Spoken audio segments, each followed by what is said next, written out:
Good afternoon and welcome everyone to our Governing Board of Education meeting. It is great to see all of you, to have a full house this afternoon. We're very happy to see all of you. Thank you for joining us. I will now call this meeting to order at 5:04 p.m., beginning with roll call. Beginning with Mrs. Cobian, Present. Ms. Mendez, Present. Mrs. Rivas, Present. and Mr. Segrist. Present. And Rueda's present.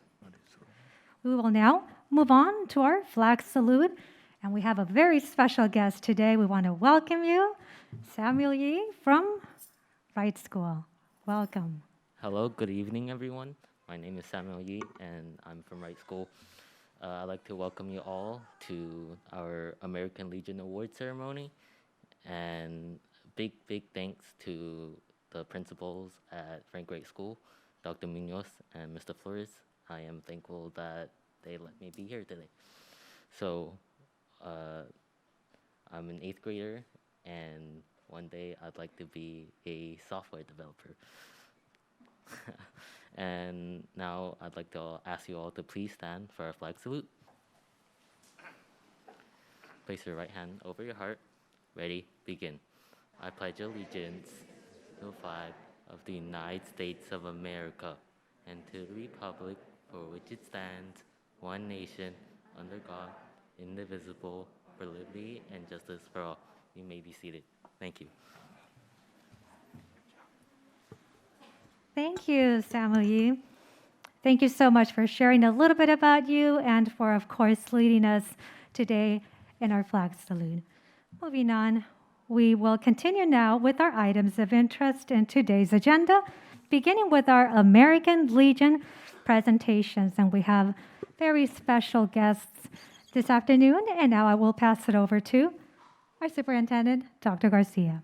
Thank you, President Redas. Good afternoon, everyone. Thank you for joining us. Today, as President Redas mentioned, is a joyous occasion.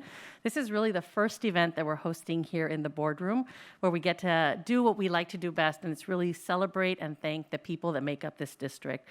So it is our pleasure this evening to host the American Legion Awards, a little bit different than we've done in past years, but nonetheless, very special. Quiero darle las gracias a todos por estar aquí. Bienvenidos al Distrito Escolar del Monte. Esta es una ocasión muy especial por nosotros porque es la primera vez que estamos reuniendo en público para celebrar a nuestros estudiantes. Entonces les doy la bienvenida de parte de la mesa directiva y vamos a empezar con nuestra ceremonia.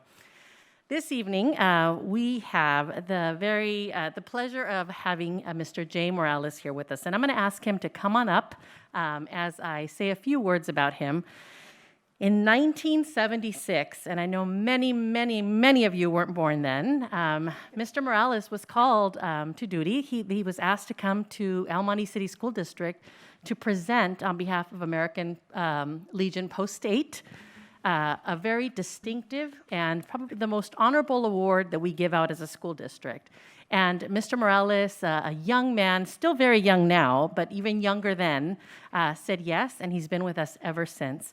He comes year after year to present this award, and like I said, it's the most distinguished award that we give out as a school district. I would not do him any justice if I introduced him, so please join me in welcoming Mr. Jay Morales, and I'm going to ask him to say a few words about his history here with the district. Mr. Morales. David. First of all, I want to thank our president, school board president, members of the school board, Superintendent Garcia, members of the teachers. I always like to recognize our teachers and the parents that are here and the awards we're going to give. Please excuse me, but I'm going to take this and put it down, okay? Because I'm not going to be with anybody, and I want you all to hear me.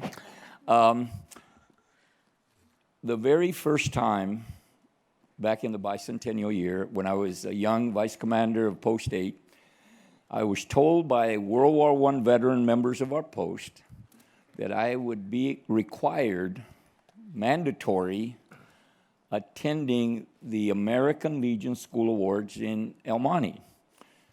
And I was a bank manager at the time on my way up to becoming what ended up being a president of a bank here in the city. But at the time, I was just starting out my career in banking for Mark Taper, having left the Marine Corps, and my career in the Marine Corps. And so I had no idea what I was getting involved in. And on the morning of the first award, one of the former teachers, a retired teacher, Wildo Hamlin, said, Mr. Byron is expecting us, so I'm here to make sure you don't forget that you're supposed to be at Columbia School this morning. No problem. Go to Columbia School, whatever that is, and meet with the other Legion members of Post 8 and present the award. Little did I realize, Byron Thompson at that time was our superintendent. Mr. Seymour was a principal at the school, and Jeff Seymour, and a bunch of other teachers. And I walk in, and there's an audience just like yourselves. The whole school is shut down. There's a curtain on the stage, and I can see feet under the curtains, but I don't know what that's all about. And I'm told that the school is shut down to present this award. I had no idea what the American Legion School Award was about, so I started asking some of these individuals in my post, guys that founded the Legion back in 1920, 1919, and these were World War I guys. We had 4 living World War I guys still in our post. One of them, little Willie McKinley Harris, said to me, he says, the mucky mucks back in Washington and the guys that started our Legion back in 1937 wanted to fight the Nazis, the stuff that they were passing on in the 1930s is in these German youth camps. And so we created Boy State, we created Girl State, and we created a patriotic award, which is now the most prestigious school award that you can give at the middle school level. Because back then, you were not expected to finish high school, but you were expected to graduate from middle school, 9th grade or 8th grade. And that was about the extent of the education average back in those days after the Great Depression. Because after that, you went to work. And I could not believe that our post had been giving this award, because the state of California started giving it in 1939. And I was one of a long line of veterans that have been presenting this award. And I made a promise to myself that every May, on the 2nd, 3rd week, whenever they told me it was going to be, that I would make sure to be here. A couple of times over the past 40 years when I got sick, it didn't matter. I was going to be here no matter what. Sometimes when I had important things to do, I would tell my secretary, I'm sorry, but I can't be there that day because I have to be in El Monte. And to this day, I have no regrets that we are recognizing some of the most fantastic future leaders of our country. And just to give you an example, the sister of our superintendent, I had the privilege of giving her school award, the highest national award that a young student in middle school getting ready to start their first year of high school can receive in the entire country. And we are privileged at Post 8, the founding post of the American Legion in Los Angeles County. We are privileged to have been doing this continuously since 1939. Wow. All over the country during this month. New York, Pennsylvania, Virginia, down in the south, up in the north, Seattle, Oregon, Washington.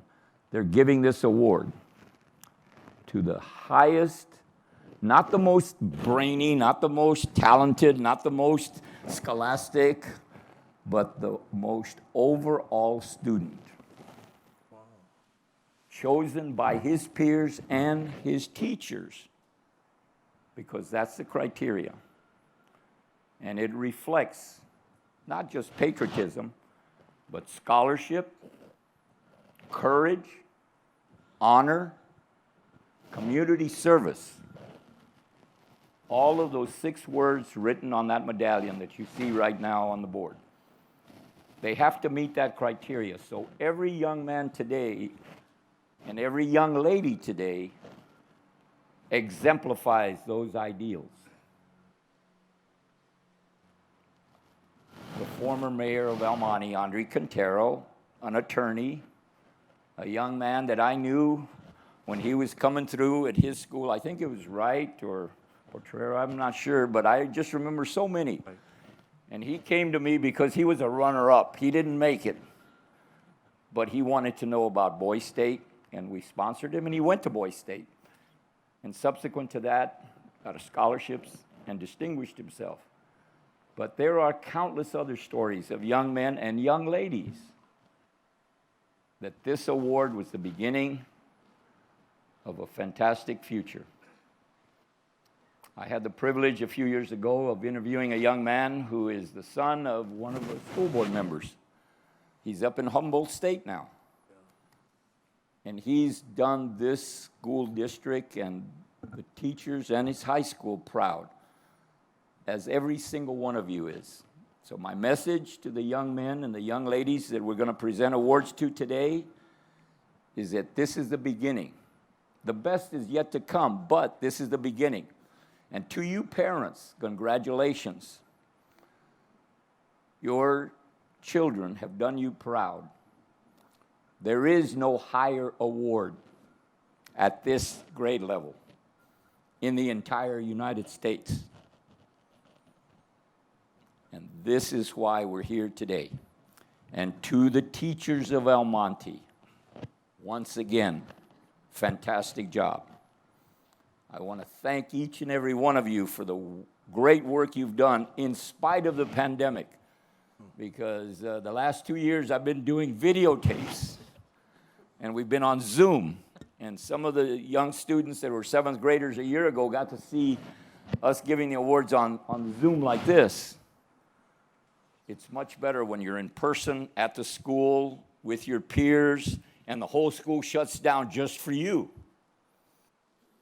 We have a ritual that was started by a little World War II guy named Israel William Deach, Izzy Deach.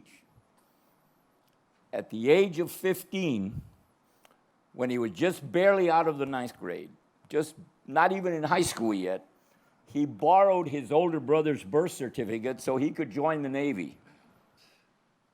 And when his mother found out 30 days later he was at the Brooklyn Navy Yard, she went and got him out of the Navy, but he had learned enough to find out that he wanted to go to war. And this little guy joined the Merchant Marine, who would take anybody.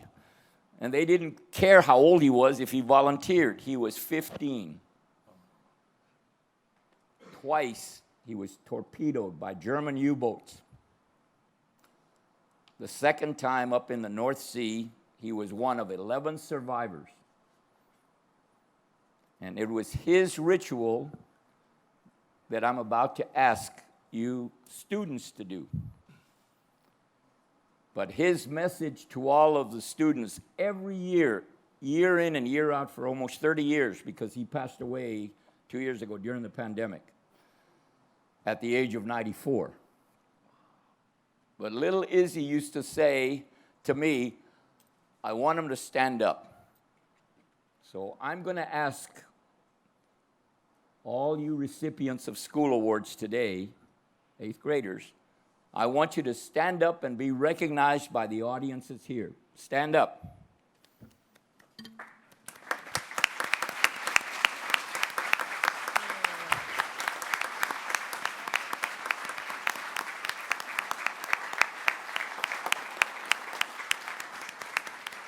Thank you very much.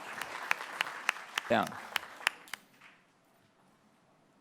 His message, little Izzy, who, by the way, fought me tooth and nail to become the commander of our post because he didn't want to be a post commander. He wasn't a monkey buck.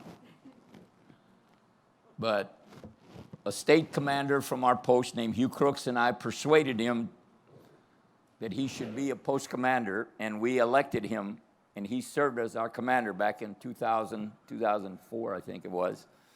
Did a great job. But little Izzy had one message: stay in school. Get as much education as you possibly can. He used to say, don't be like me. Stay in school.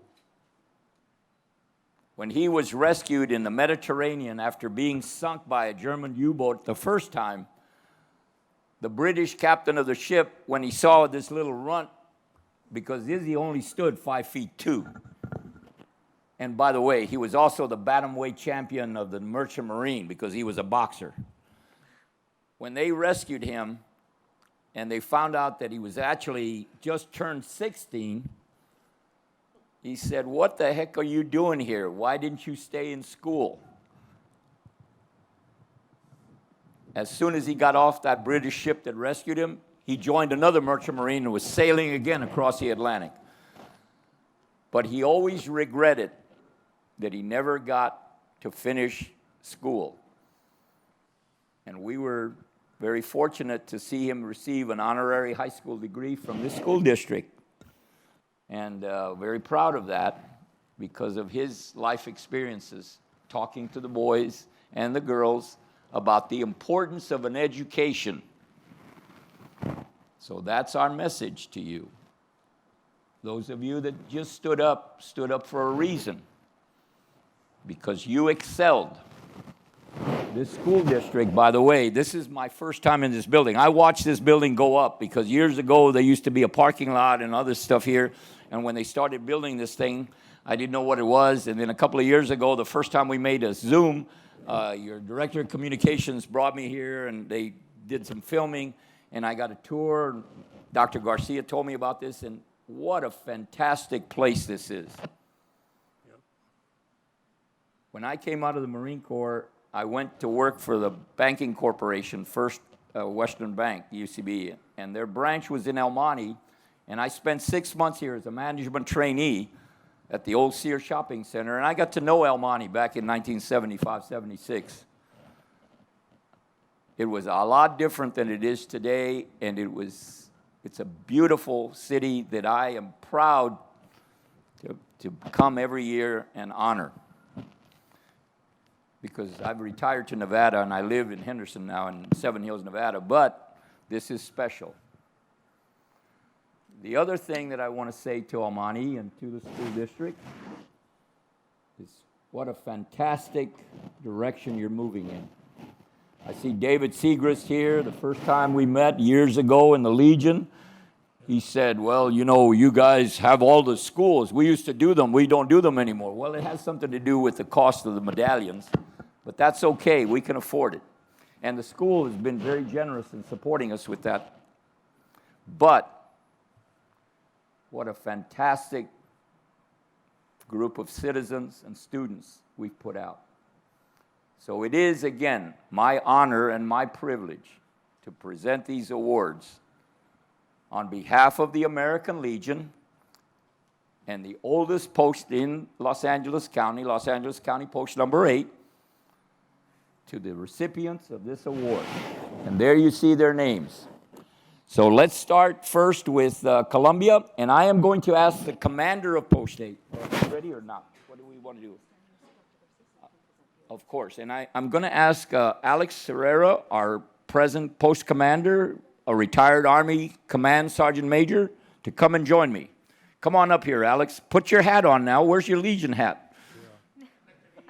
Oh, you left it at the VA. He was at the VA all day today at the Veterans Administration. So you and I are going to present to these kids, okay? Okay. You want to say anything? No, Bob, I feel privileged to be here. And I got involved in this before the pandemic by Mr. Morales here. And I was very pleased that I was able to do it. It's been an honor and a pleasure. And to be with the council people here is quite an experience for me. And I thank you all. Okay, Alex, let's go up here to the middle.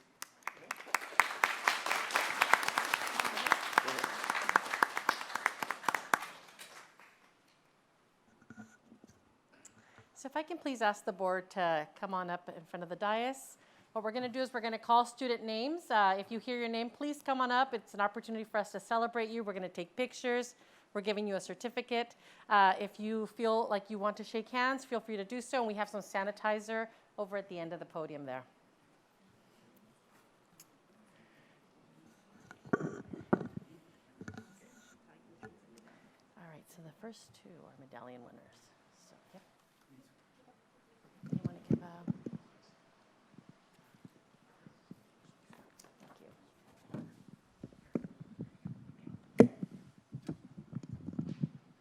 Thank you. Our first recipient this evening, Jennifer Wynn from Columbia School.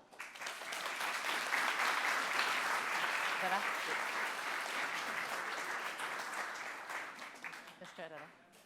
Jay?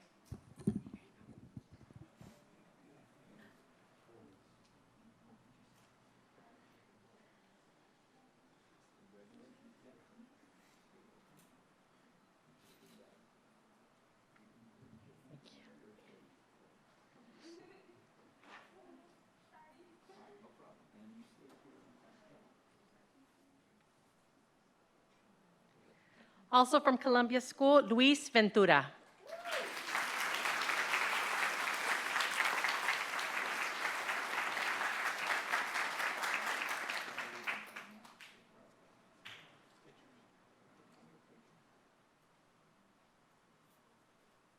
There's right behind you.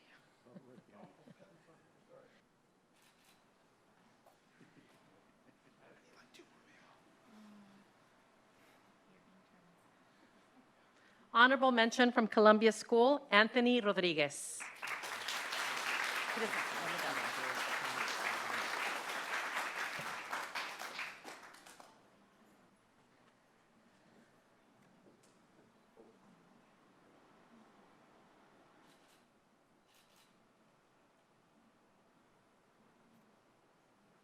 And also honorable mention from Columbia School, Ariana Barger.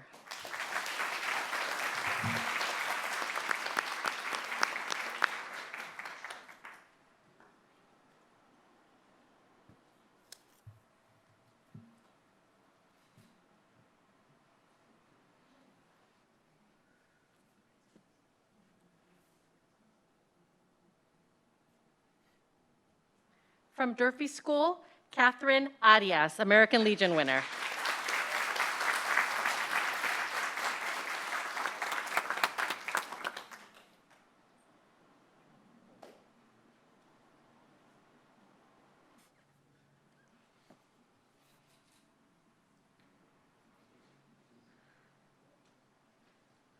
Also from Durfee School, American Legion winner, Levi Lopez.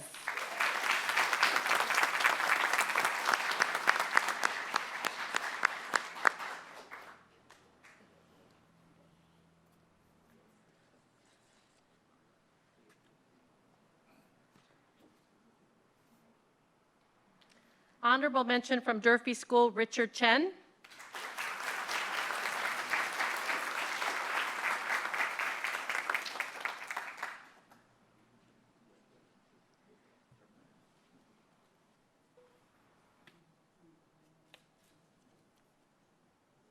Honorable mention from Durfee School, Allison Sung.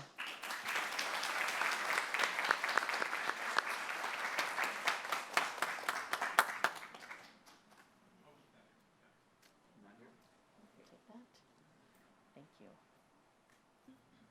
Moving on to Gidley School, American Legion winner, Emiliano de la Torre.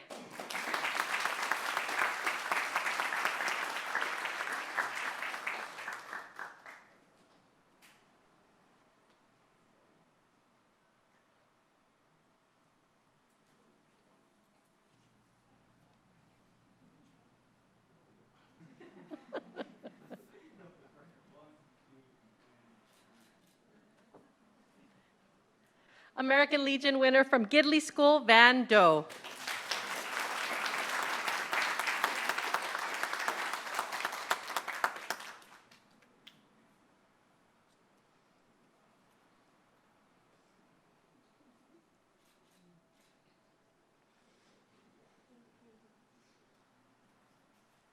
Honorable mention from Gidley, Kimberly Ortega Valladares.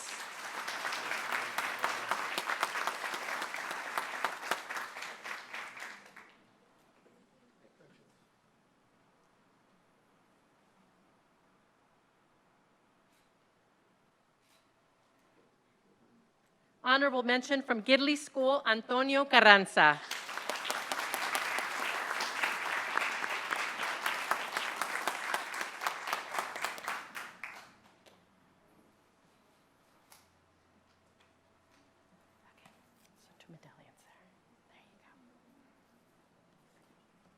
Moving on to Potrero School, American Legion winner, Emmy Betancourt Martinez.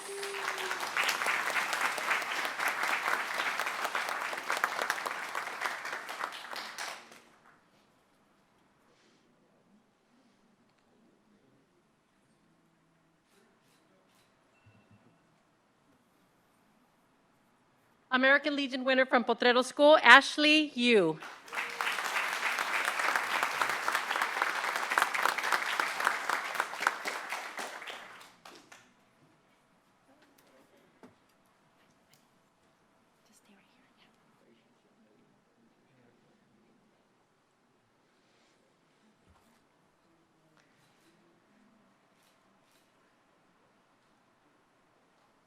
Honorable mention from Potrero School, Natalie Mesa.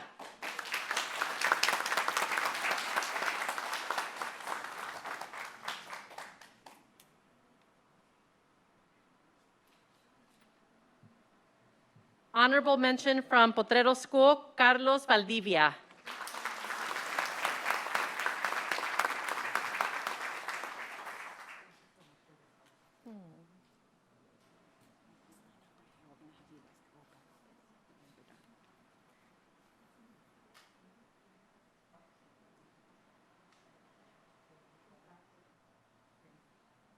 From Rio Hondo School, American Legion winner, Hayden Long.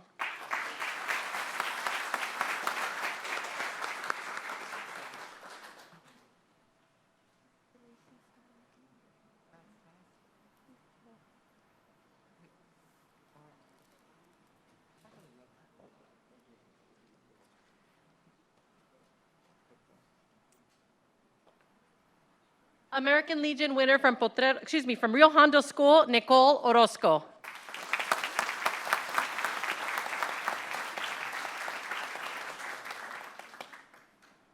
Stay up here. Okay. Just stay like here. Once everybody gets done, we'll move you.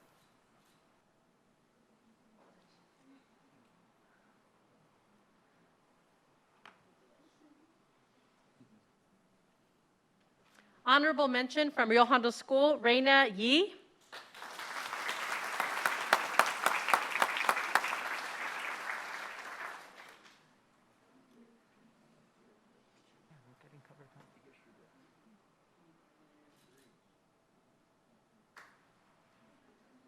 Honorable mention from Rio Hondo School, Sebastian Pacheco.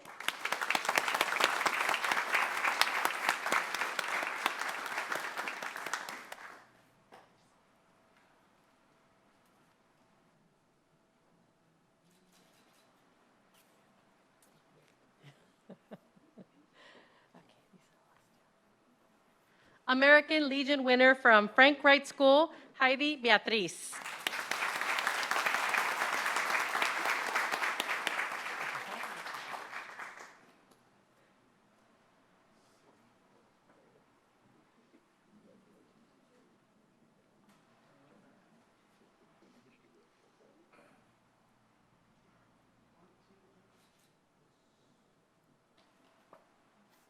American Legion winner from Frank Wright School, Samuel Yi.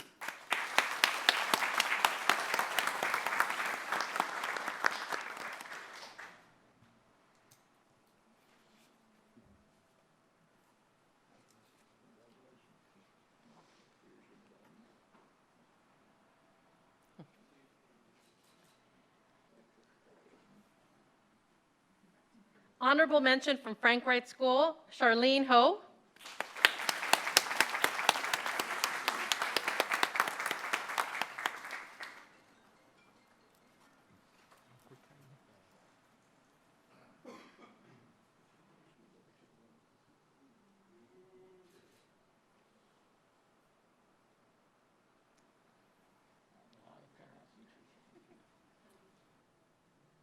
And honorable mention from Frank Wright School, Leroy Quang.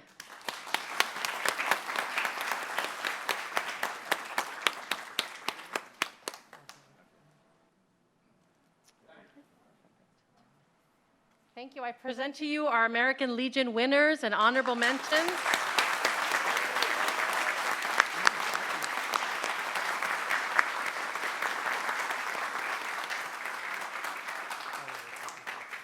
They truly represent the future, not only of our district, but of this wonderful country, and we couldn't be any prouder of our students today. So congratulations once again. We're going to do a few pictures, and then we're going to ask the students to sit down. We have another recognition, and then there'll be an opportunity for families to continue to enjoy the reception and to continue to take pictures with our American Legion hosts. Big group real quick. So let's have, some come down in the front here. Guys, you guys are in pants, so let's have you come down. We have some of you kneel down, okay? There we go. We know what's happening over here. Good. You guys have seen it in your school plenty of times. You guys know how to pose in photos. All right, let's keep coming in, guys. A little more. A little more.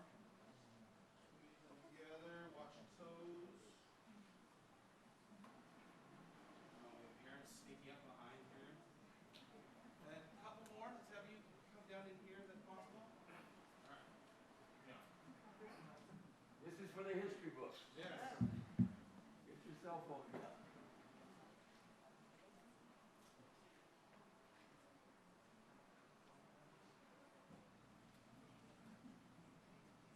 One, two, and here we are. Go. Last one. All right, here we go. Last one, everybody look right here. On three, I want everybody to cheer. Everybody give a round of applause on three, okay? One, two, three.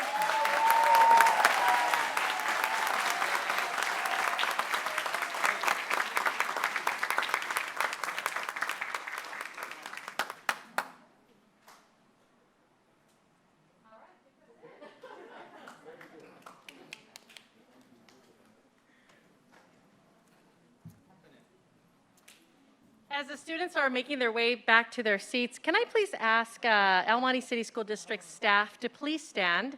I think, when we think about the success of our students, we know that they stand on your shoulders, and we definitely want to acknowledge your contribution. So if I can have, please, all El Monte City School District staff, please stand so we can acknowledge your work and dedication. Woo!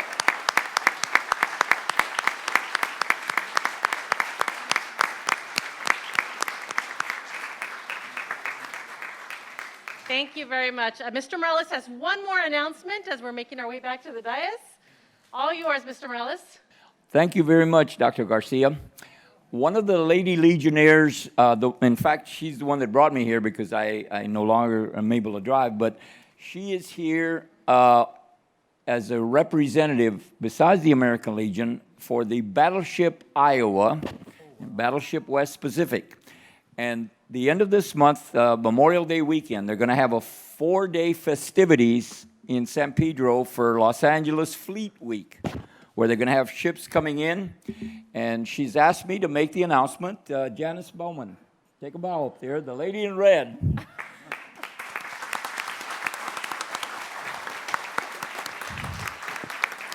And Janice, you want to talk a little bit about, tell them what you want to do for the Fleet Week of the city of El Monte and all these young students. Go on. Thanks, Jay. Appreciate it. Hi, everybody. I'm Janice. I am the Director of Military and Veteran Affairs at Battleship Iowa. Its inception was actually the day before the pandemic was announced. So I signed my employment papers, and then they said, stay at home. I said, awesome job. So it's been an interesting couple years, but we are moving and grooving, and we're really excited. We do have LA Fleet Week. It's the first year. It's usually at the end of the summer. It's over Labor Day. But this year, we've decided to combine forces with New York. So we are going to be a coast-to-coast Fleet Week. So from LA to New York. And we have several ships that are going to be coming into port. Tons of resources, a lot. We have the Army, Marines. We even include the Coast Guard, which is what I'm a part of. So Coast Guard, Space Force, we're all going to be there. It's going to be a lot of entertainment, a ton of different music, events, activities. So I definitely highly recommend. There's over 250,000 people that come through during the week. So it's an incredible opportunity to take a look, be introduced to some patriotism. I am actually the producer for the Memorial Day ceremony, so that is going to be the finale of the week. That's at 5 o'clock on Monday. But also go ahead and come and visit us at any time. I'm there 7 days a week, so come and visit, enjoy. And my dog Archer, my service dog Archer will be there, and we'll come and welcome you. Just ask for Janice.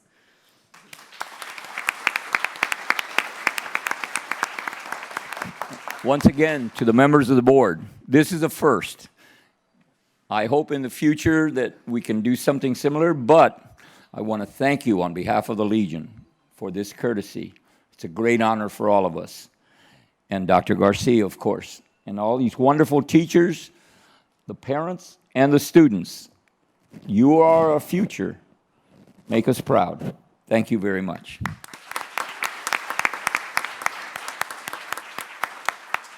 These wonderful people from the Legion presented to you.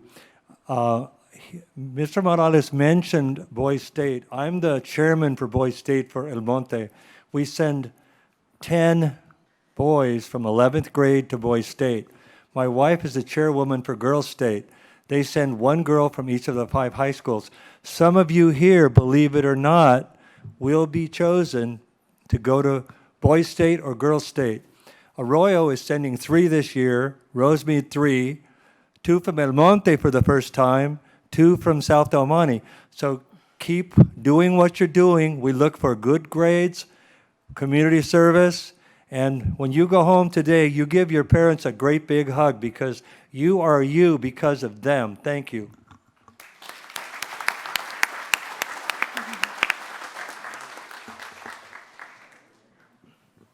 Thank you, Mr. Morales. And at this time, I would like to ask the board if they have any comments, anything that they would like to add. Mrs. Cobia? Just congratulations. It's really exciting to see all of you, and I know you have many great things to come. So thank you all for being here. Just congratulations to the students and also to the parents, because we know that they wouldn't be here without your love and support. Thank you, Ms. Mendez. Mrs. Rivas? I'll pass my congratulations on to you all as well, to the students and all the family members that are here. Mr. Segrist? I would like to add that as commander of Post 261 here at Monte, we're so proud of all of you. Thank you for being you. Thank you, Mr. Segrist.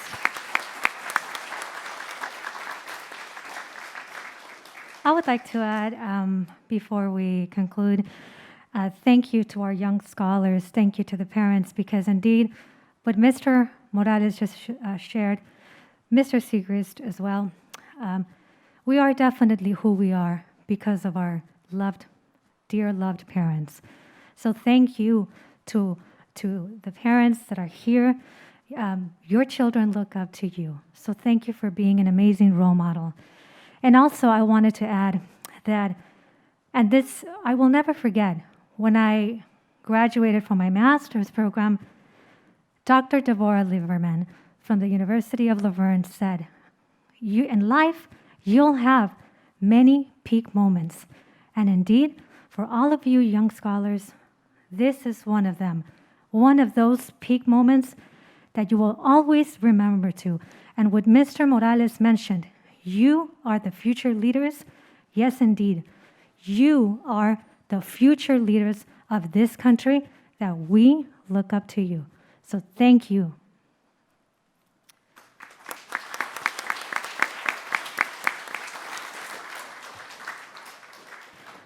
And now we will continue with our items of interest. Number 2, our presentation, School Resource Officer Appreciation.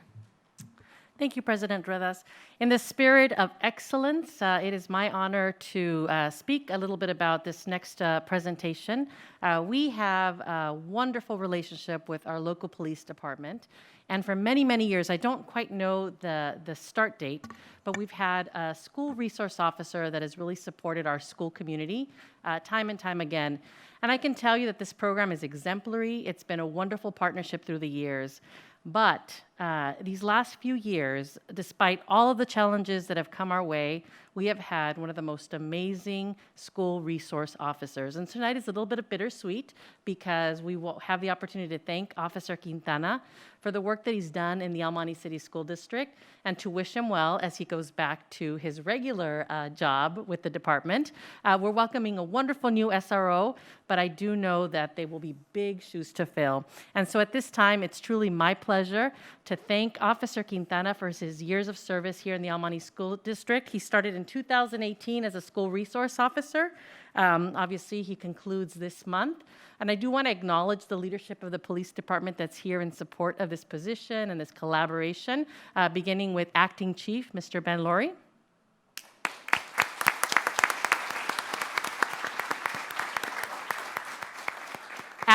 Acting Captain Buchanan.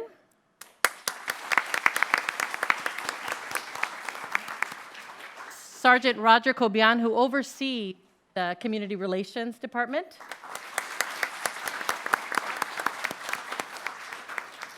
And I do see Officer Joe Garcia over there at the door, who's a very friendly face in the community. And Officer Rojas, I believe, is also here with us.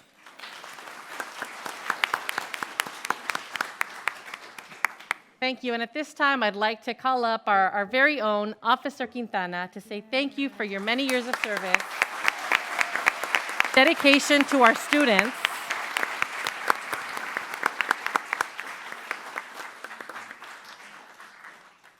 Officer Quintana brought his heart to the job, and I don't think there are enough words to say thank you for all that he's done to support the district and really to shape the work that we need to do as a community. So thank you, Officer Quintana. Thank you.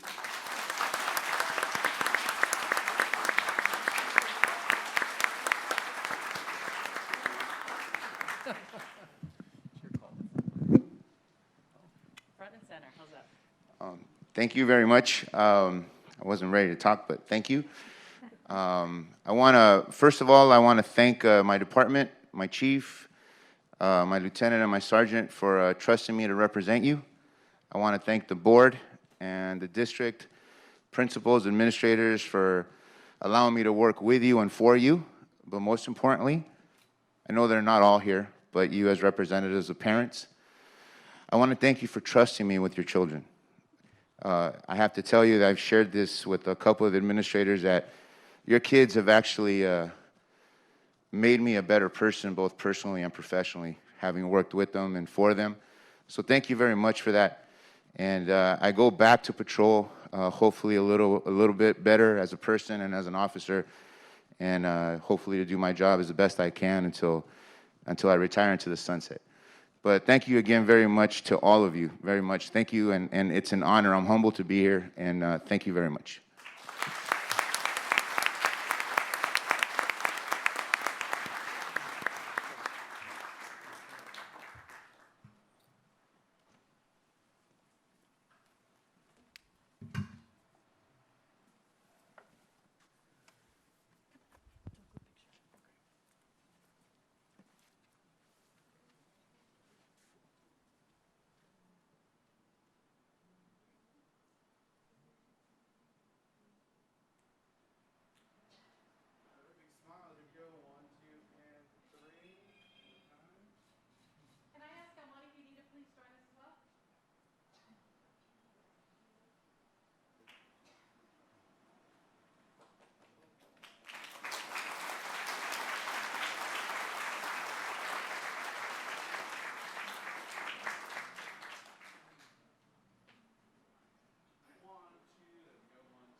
parents, at this time, you are welcome to join us.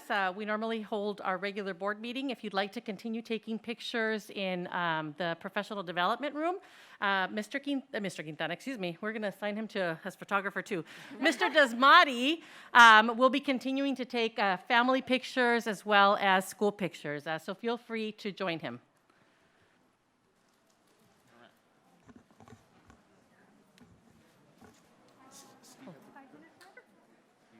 Okay, and the board will now take a 5-minute break. Toggle. We will be back Who's next? at 5:54. Sanitizer, water. The areas of strength. Who is that? Better for every single child.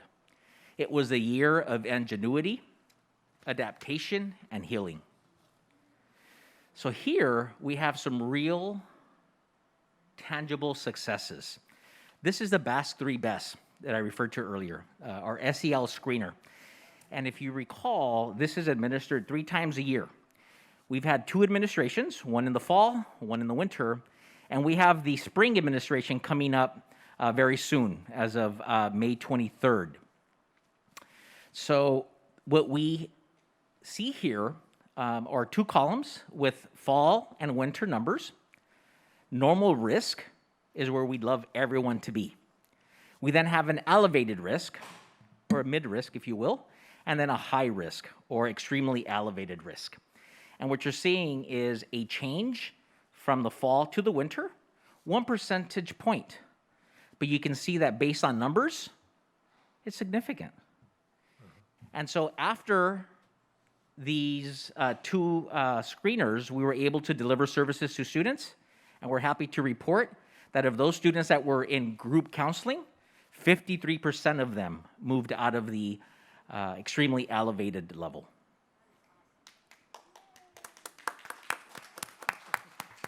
Another area that is real and a tangible success as well, and remember I mentioned different components of the survey, the Cal schools, if you will. We see that we have connections with respect to caring adults on campus. So for example, 95% of parents strongly agree, that their child's teacher, and this is interchangeable with staff, because this is a staff survey. So when we see teachers or we see staff, we're referring to the entire staff on campus. Teachers are responsive to the child's social and emotional needs. Our staff believe that school provides a level of support that foster youth development, resilience, social-emotional learning, or asset promotion. And our 5th graders, for example, 86% of them believe that teachers, staff, and other grown-ups at school believe that they can do a good job most of the time, if not all of the time. School connectedness. Here's another area. We were able to pull together questions from our respondents. 70% of our 7th graders strongly agree that they feel close to people at or from school. 90% of staff strongly agree that the school is a supportive and inviting place to work.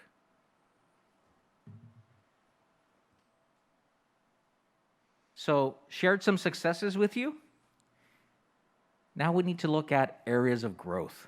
And so for the 22-23 school year, based on data, we're looking at making intentional steps towards the elimination of barriers to student access, use and retention of social-emotional behavior supports and services, provide a wide range of interventions and supports through optimized resources and increased school community capacity, and move beyond standardized data by also examining opportunity to achieve data. This is what these surveys do. They give us an opportunity to grow, and you'll see that in a little bit. So this is the continuum of care in El Monte City School District. You know that we've launched our MTSS framework this year. And one of the main areas of focus has been SEL, in addition to increasing our Tier 1 support in academics. So here you're going to see what our continuum of care is with respect to SEL, counseling, behavior, So tier 1, behavior and social emotional school-wide programs and activities. Class-wide or large group behavior interventions and counseling lessons. These are tier 1. This is access to all. Tier 2 elevates the support, which is more of a small group opportunity. So individual student counseling check-ins, small group counseling and social emotional intervention curriculum, check-in, check-out, and class blah, blah, blah. That's all, folks. And class pass intervention. And then our tier 3. We have counseling services that include our school counselors and our interns, outside mental health agency services, and so proud of this opportunity, we have a BCBA that will be working on consultation and BII, or Behavior Intervention Implementer Support. And I'm not referring to only special education, or continuum of service and care. So for tier 1, based on data, we will expand growth opportunities for educators and families to enable all educational partners, that is, teachers, administrators, parents, community members, district staff. Those are educational partners, to build upon their strengths, cultivate knowledge, and acquire skills to recognize and proactively address social, emotional behavior concerns. Why? Because of the data. So here you have the Cal Schools data that is very clear, and also our BAS3, BESS screener data. So why is this going to be a goal for us? Well, 17% of parents disagree or strongly disagree or didn't know if their child's school could provide them with advice and resources to support social-emotional needs. 17%. That means that it's actually a very small number, right? So 83% of our families agree and know how to solicit support. But why is that 17% so important, even though it's so small? That translates to 742 parents. How powerful is that? If we are able to reach one family or one student, this whole framework is worth it. 742 parents are saying we need to know about the resources. That's why this is so important. So another area for tier 1 is to continue implementation of Leader in Me with fidelity. Why? Once again, 8% of staff disagree that students respect each other's differences. That means that 33% of our staff members that took the survey feel this way. 31% of our 7th graders are very dissatisfied, a little dissatisfied with themselves. 31%. It's not a huge number. But it translates to 235 7th graders. That's why this is important. Another tier 1 area of support is to set clear, consistent, and high behavioral expectations. It's critical and imperative that we all know what our boundaries are, how we can support, who we can go to for support, and I'm referring to adults. Imagine our kids. So having clear behavior expectations district-wide at each one of our schools is important. Why? 21%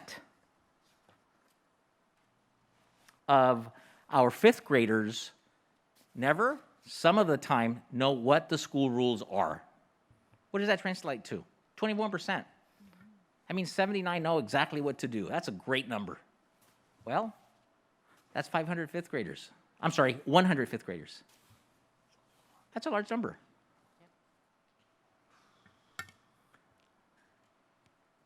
Dr. Howard from a school that will remain unnamed. No, I'm kidding. UCLA. We have a common humanity. We are better when our most vulnerable amongst us improve. We all benefit. We're only as strong as our neediest. And that's why this work, even though numbers may seem small, is El Monte City School District. Tier 2, implement Tier 2 SEL, social emotional learning intervention. This is something that throughout the course of this school year, we've seen a need for. Why? Because 29% of staff believe student depression or other mental health problems are a moderate to severe problem. So how do we mitigate internalizing adaptive skills and personal risk social emotional behaviors? By being intentional, by being consistent, and by having evidence-based resources that are proven, tried and true. This is why the SEL intervention is so critical next year. So that 29%, just for those of you keeping score, 118 staff members feel that way, out of 407 that took the survey.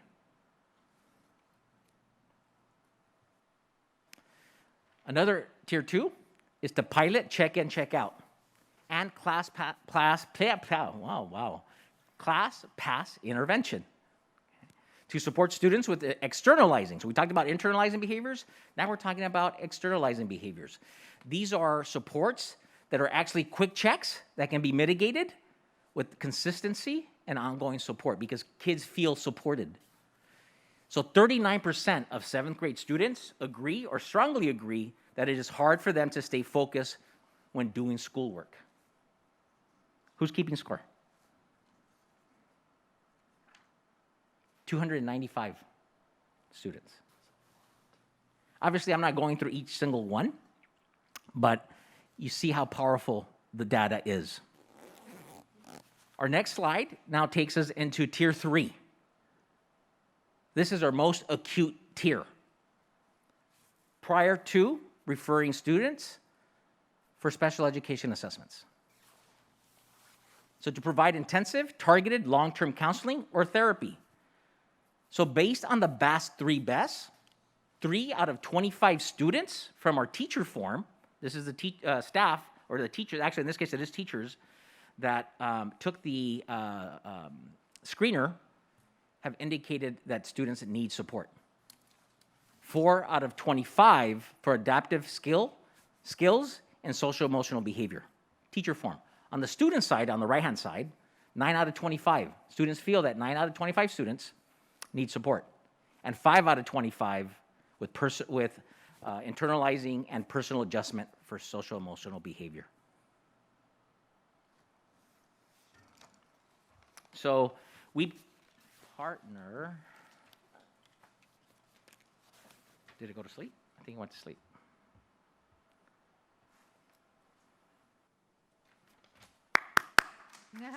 No? Oh.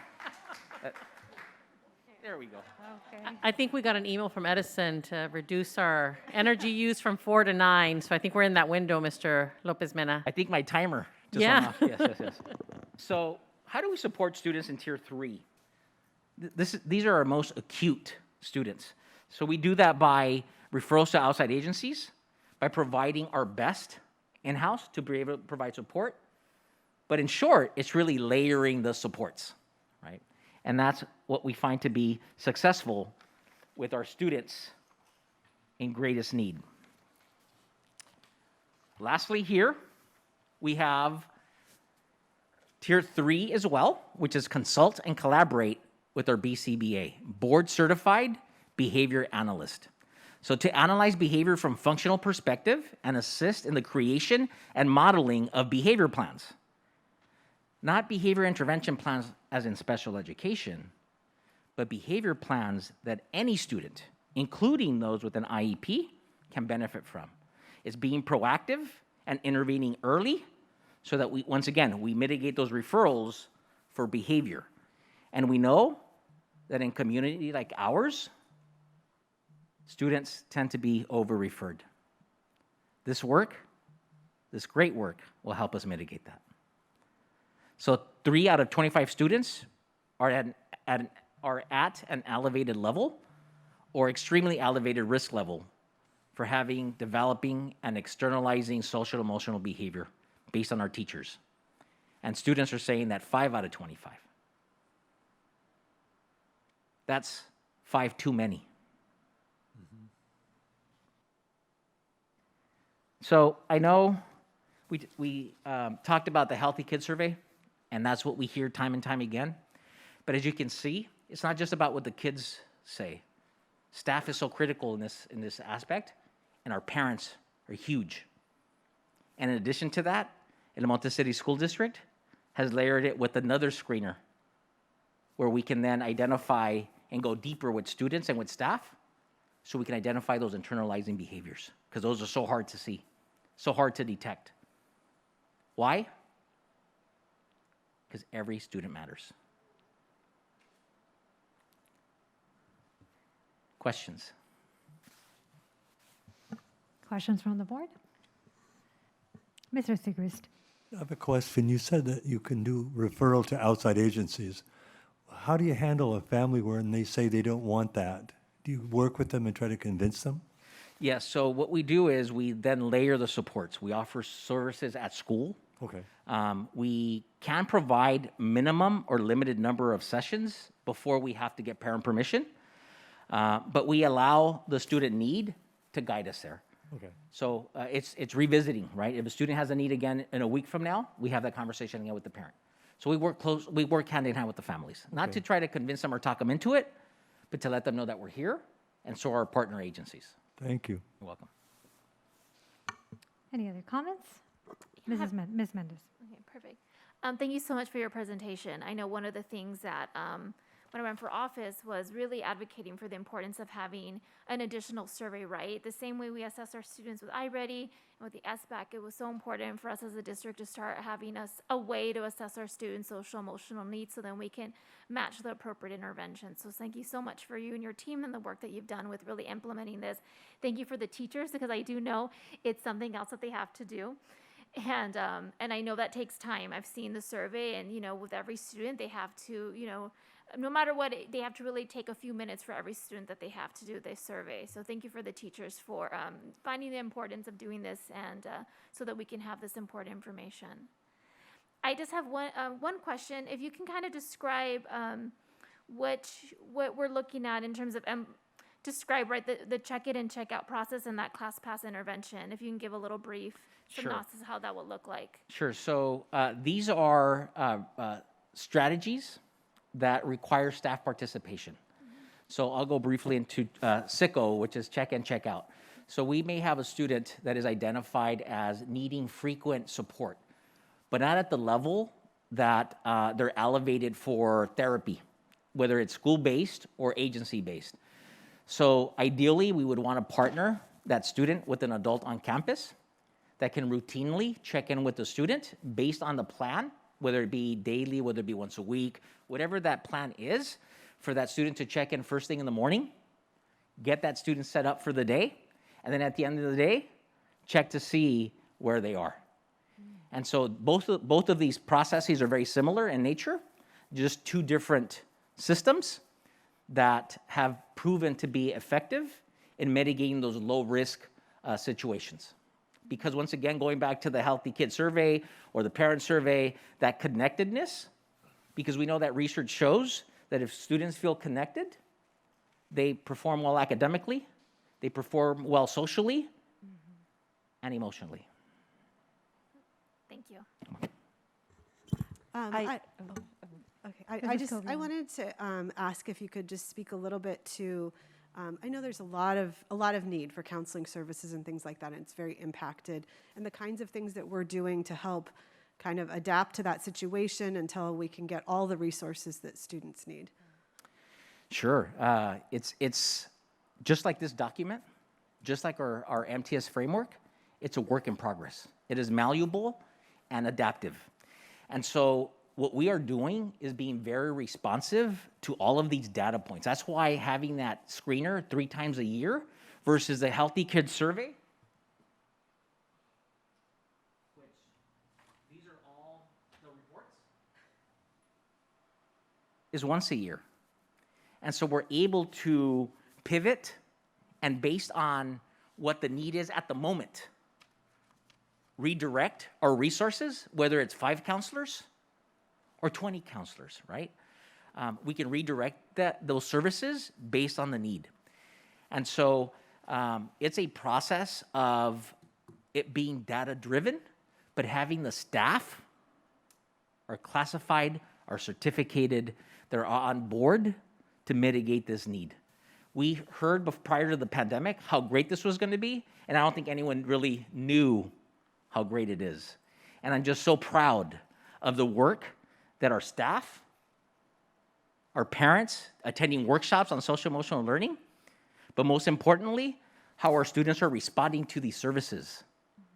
53% change after a 6 to 8 week session. So it's making sure that we're not complacent, to answer your question directly, and that we're able to pivot based on the data. May I interject just a little bit? Ms. Cobian, to answer your question, what we're doing with this data right now is we're using it to create counseling groups. So using these topics and using these, the results of this data and the findings that we have, we meet with the counselors once a month and we analyze this data. So we've kind of led them to create check-in groups for their students. And using that, I think, speaks to the results that Mr. Lopez Mena just shared, right? The reduction that we see in students in crisis. We have a lot of need. I think more than we anticipated starting the school year. And we anticipate even more need coming to us next year. Even with our little ones, we've had conversations with our Head Start folk. Those are the COVID babies that are coming to us next year. So the level of support that we're going to have to implement is huge. And we are increasing our counseling team for next year. Right now we have 8, including Opportunity, and we want to have 1 at each site. We're enhancing our intern program next year so that we can have more soldiers on the ground and more areas and avenues to refer our students to, and then tightening the reins with our outside agencies as well. So I think the answer to your question is we're using this data to start offering supports that the data tells us are a need, and then with individualized students, then tailoring that level of service for each individual need and each individual child. Thank you. That's great to hear. You're welcome. Mrs. Rivas. Thank you. Thank you so much for this presentation and even more for your enthusiasm and passion and belief in the work. I say this every time that this topic comes up and that we look at these survey results, but I just want to, why not say it one more time? That although we've listed it as our success, we do have caring adults and we do have school connectedness. The perception among the 7th graders isn't as high as probably the reality actually is, right? 31% of students saying that they maybe don't feel that they have somebody at the school who believes in their success, or 30% of students saying that they don't feel connected to an adult, or actually it was just people at school. And so that's a really high number, and I just want to acknowledge that. I'm certain that those numbers would change even with the programs that you're describing here. Right, whether it's the groups or the just the extra services, the reaching out to the students that's happening. But that student perception for me is just so important, especially at that age. May I share a story that was shared with Mr. Lopez Mena and myself? One of our counselors reached out to Lauren McClure, she's acting as our MTSS coordinator, and one of the counselors shared that she runs a group where the students come just during recess or during their break time, during nutrition, into her room to play games.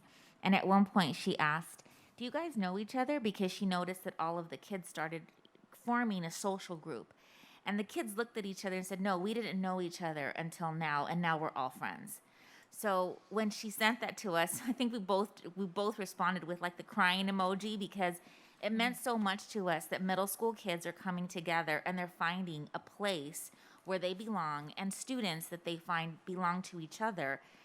And that's a win because we know how vulnerable middle school students are. And like you said, if we can just touch that 31% or that 28% of students that feel in isolation and they have a place to go to and they have students and one adult that they feel safe with, then we're winning. And it's a huge investment. Even if it's 5 students that we're reaching, it's worth our investment. But I just wanted to share that story with you because it meant so much to us when we received that email. Kind of, an accolade, right? That the work that we're putting in is actually having it's bearing its fruit. And that 31% is 237 students. It's easy, it would have been easy for us to show you the high numbers on the positivity scale. But the reason why we're showing you the low numbers is because it matters. And whether it's 1 student or 237, we're going to do right by them. Perfect. Mr. Lopez Mena, I have a question, and in my mind, as you were going through the percentages and the numbers, I'm just thinking about how the survey looks like, and if there's room for example, I'm looking at the high percentages here on the real and tangible successes. Is there room in that survey for feedback to perhaps not here, but for our parents, for our teachers to write a little bit about or type a little bit about, I see, for example, here 95% of parents agree strongly that their child's teachers are responsive, right? The other 5, maybe perhaps, or what are those comments? Just additional comments that they would like to add or recommendations? Is there any room for that in the survey? How does this look like? So it's more of a Likert scale survey. Agree, strongly agree, neutral, disagree, strongly disagree. And it really isn't an open-ended survey for the Cal schools. However, we do have an opportunity for all educational partners to give us feedback on the LCAP, and it's open-ended. So they're able to provide us with some feedback with respect to that. And when we meet with our DLAC group and our key communicators group, we also actually just had a session with our key communicators where they have the opportunity to provide feedback. And one of the things that has been important to our parent groups has been the social emotional piece. One more question. This is a great number. I mean, this is really good music to all of us, good to our ears. 53% decrease in students in crisis. How many students is that? Which slide is that, ma'am? I believe it's number 3. Just so we can get a little. Absolutely. So which, I'm sorry. 53%, slide number 3, if I'm not 3%? mistaken. Yes, so 53%, that's going to be based on the number of students that were in groups. So I'd have to give you that number. I don't have that number with me, unfortunately. So of all the students that were considered highly elevated or moderately elevated were invited into groups, it's based on those students that participated in the groups. But I can get you that number.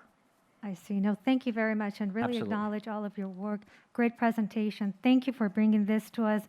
This indeed is a proactive approach, data-driven. So thank you for bringing all those numbers of students in what we see as a small percentage, but in reality, it's very significant, right?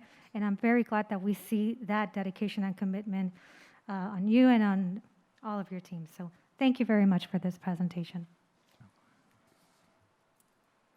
Okay, and if we don't have any other questions or comments, thank you so much to Mr. Lopez Mena.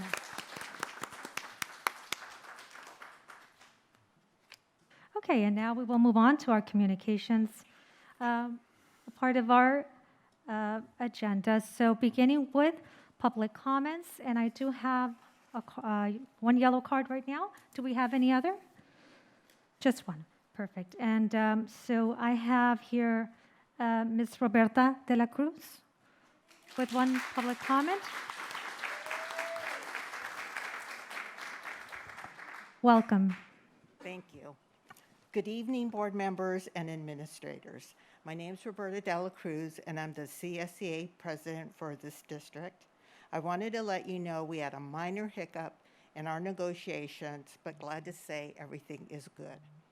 I wanted to put faces to the classified members that it affected, and I received an email just yesterday from a member who worked here for 30 years and stated that she was so glad that she's going to be finally making more than minimum wage. Thank you.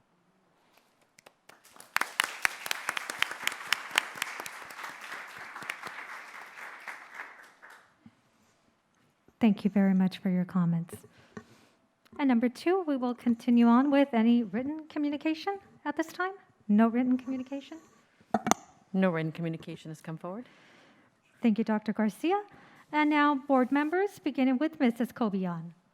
Hi, good evening. Thank you all for coming. We really appreciate when you come to share your voice, to share your presence. We truly appreciate all that you do. I also wanted to say I was so heartened to see this room full. It's very exciting to feel like we're not totally back to normal yet, but it's getting there. To be able to have the end of year celebrations, the open houses have been really wonderful to see. And just looking forward to the promotions coming up in just a few weeks, I think. So I'm just very excited for the end of the school year and all of the celebrating we get to do for this very interesting year that we've all had. So thank you all here for your part in helping to make this work and for all of our students. So thank you. Thank you, Mrs. Kobian. Ms. Mendez. Good evening, board and audience today. Thank you for being here today. I just have 3 points I have written here. The open houses have been wonderful, right? So I was able to go to Potrero, and thank you to Principal Ms. Torres and Assistant Principal Ms. Nickett for being my tour guides. You know, when pre-COVID, I remember going, and it's always nice to have someone to take the time to kind of show you around. So I really appreciate that. It was just so wonderful to see all the families there. All the teachers are so enthusiastic to show what they've been doing all year. And there was performances, and so really great time. I'm so glad. I know that if Potrero did a great job, I'm sure that the rest of the schools also did an amazing job with open house. And I was just kind of hearing from different things on social media how happy the parents were to have that again. Okay.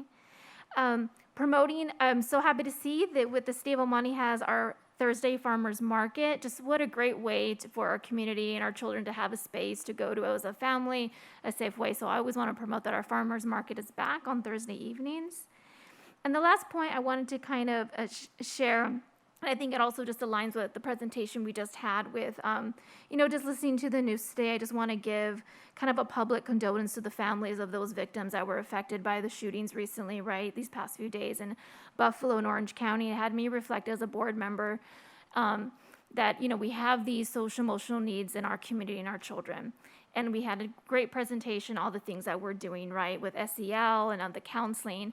And one of the things that I want to continue challenging us as a board and as adults, one of the greatest things that we can do is modeling behavior, right?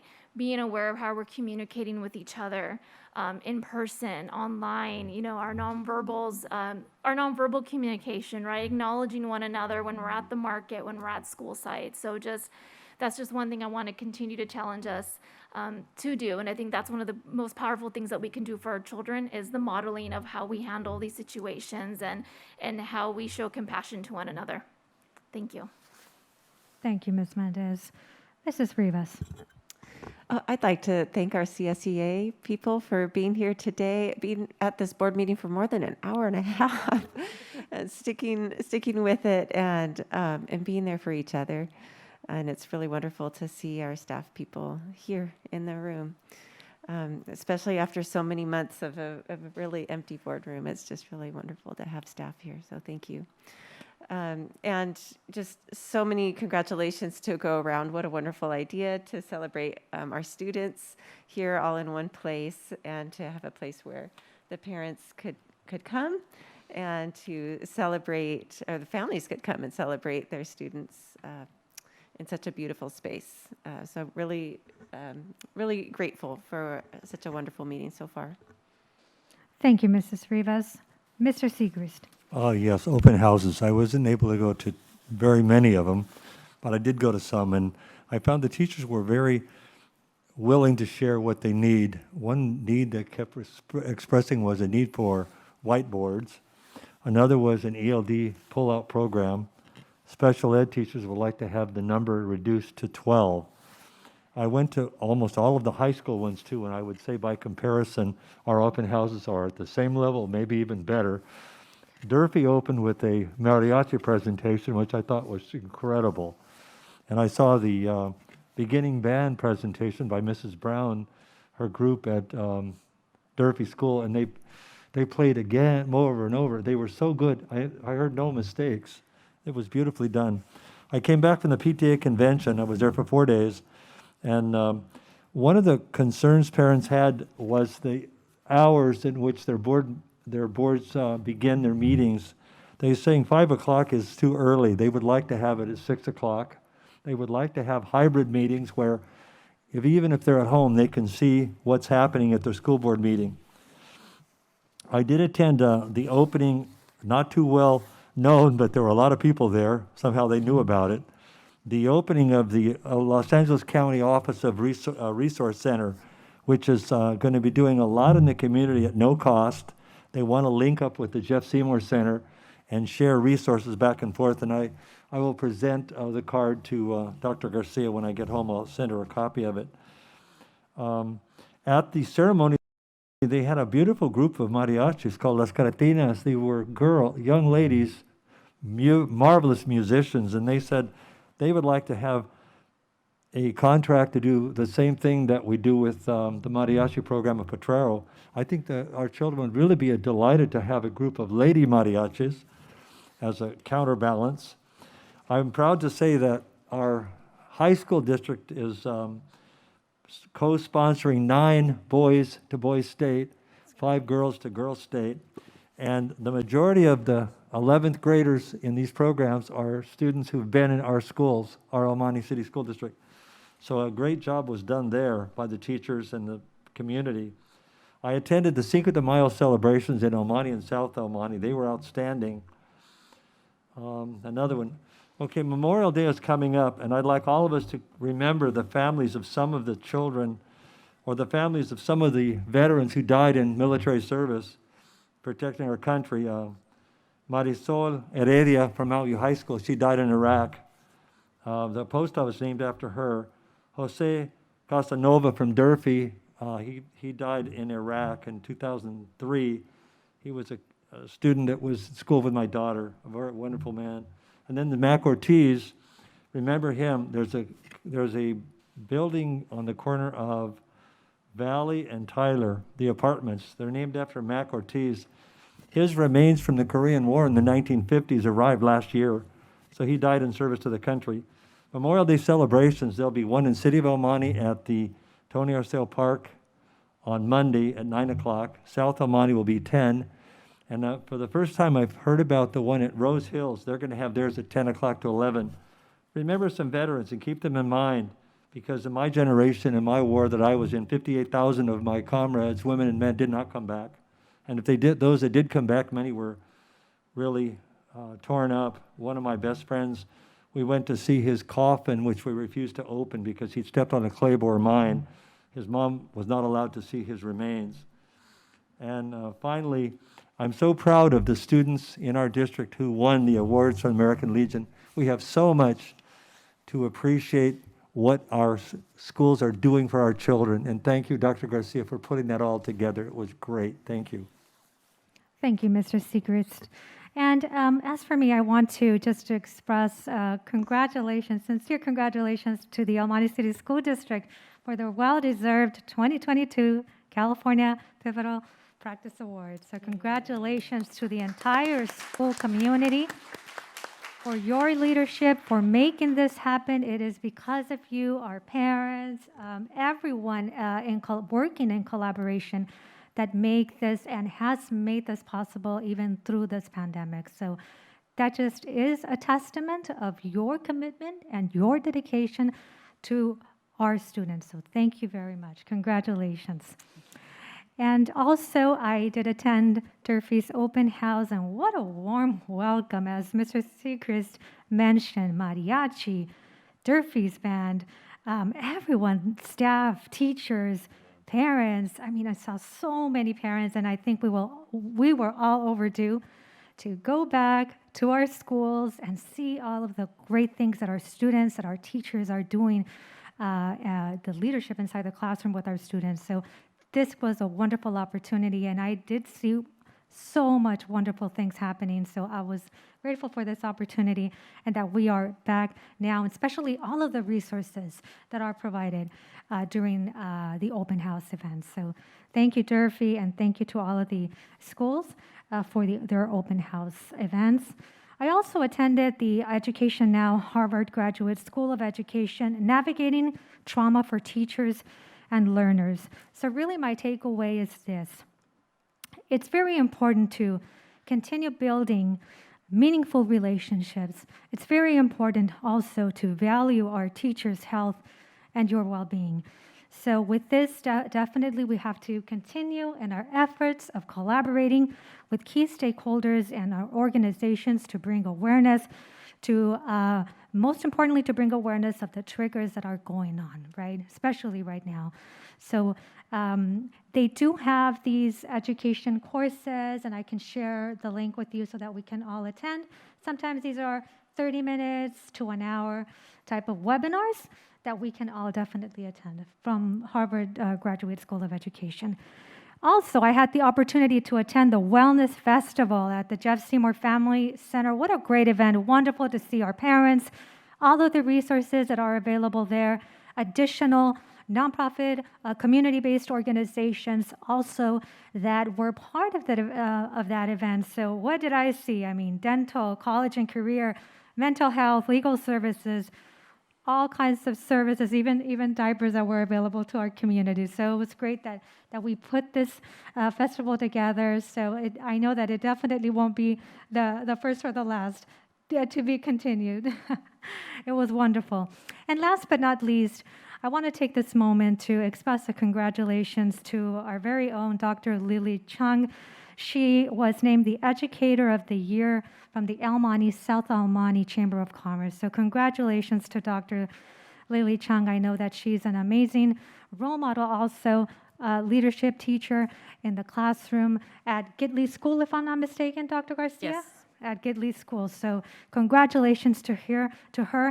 And at the same time, I also want to express a sincere thank you to the South El Monte Chamber of Commerce for naming me the Citizen Volunteer of the Year. So thank you very much. I humbly say this, so thank you very much. And we will continue now with our next section of our agenda, being closed session. 1, closed session items pursuant to Government Code 54957, Public Employee Performance Evaluation, Superintendent. B, Government Code 54957.6, Conference with Labor Negotiators, District Designated Representative, Steve Sollenbach, Employee Organization, EMETA, CSCA 10, and CSCA 356. We'll be right back. Thank you. Okay, now will we resume open meeting? Items we discussed during a closed session were pursuant to Government Code 54957, Public Employee Performance Evaluation, Superintendent, and B, Government Code 54957.6, Conference with Labor Negotiations, CSCA. No action was taken. Now we will continue with our approval of minutes. Consideration of approval of minutes for the April 11th, 2022 meeting. I move to approve. I'm sorry? I move to approve. Thank you. Is there a second? I'll second. Thank you, Ms. Mendez. Any discussion? All those in favor, please say aye. Aye. Aye. Any opposed? I abstain. Okay. 4-1, motion carries. Okay, now we will move on to our reports. El Monte City School District General Obligation Bond Post-Issuance Summary Report. President Redas, we have the honor of having Ms. Margaret Lamb here with us to share with us some wonderful news regarding the sale of our recent bond. So I'll turn it over to Ms. Lamb. Hi, good evening, Dr. Garcia. Good evening, board members and members of the cabinet and members of the public. Tonight, I'm here to report the recent bond issuance and refunding result as required by Education Code 15146. So last February, we received, the district received or got a waiver approved that allows us the ability to issue more bonds. And in March, the board adopted a resolution for us to proceed with issuing new bonds and refunding some of our old bonds. So I'm happy to report that on April 13, the district successfully sold 10.73 million in general obligation bonds. It's broken out as follows. 8.5 million are new money coming from the district's 2008 Measure KC authorization. After the 8.5 million issuance, Measure KC will still have 29.4 million in remaining authorization. And then we also reissued 2.23 million in GO refunding bonds. As part of the bond issuance, we went through a credit rating accreditation process. And because of the district's strong reserves and budgetary surplus, as well as the strong market values of our city and the different cities that were located, I'm happy to report that S&P Global affirmed the district's GO bond rating of A+. So this slide just shows the summary of the 2008 Series C bond. After the 8.5 million issuance, we would still have an the estimated tax rate is still below $30 per 100,000 of assessed value through 2023, with assuming a growth rate of 4.0%. So for this one, these are new monies. The district would be going back to board with the updated facilities master plan so that we could have priorities on like how we're going to spend the 8.8. It nets out to 8.3 million after all of the costs and whatnot, so that we could determine district priorities. And then this one is the 2021 refunding of bonds. We went to board asking for an authorization of $30 million, but because of the geopolitical issues that happened while we were selling the bonds, and then the inflation rate and the Fed's rate, it was determined that it's best for our taxpayer to hold on refunding, so we only refunded 2.23%, but we still receive a savings of $463,000 for our taxpayers. And the last slide just shows the cost of issuance. Just like when we go to the bank for either mortgage or mortgage refinancing, there's a cost associated with it. And Education Code 15146 just requires us to actually be transparent on the actual cost, and then that information be provided to the governing board and to the public. So we spent $257,000 in the cost of issuance. And then that ends my presentation. If you have any questions. Any questions from the board? Okay, none at this time. Okay. Thank you very much.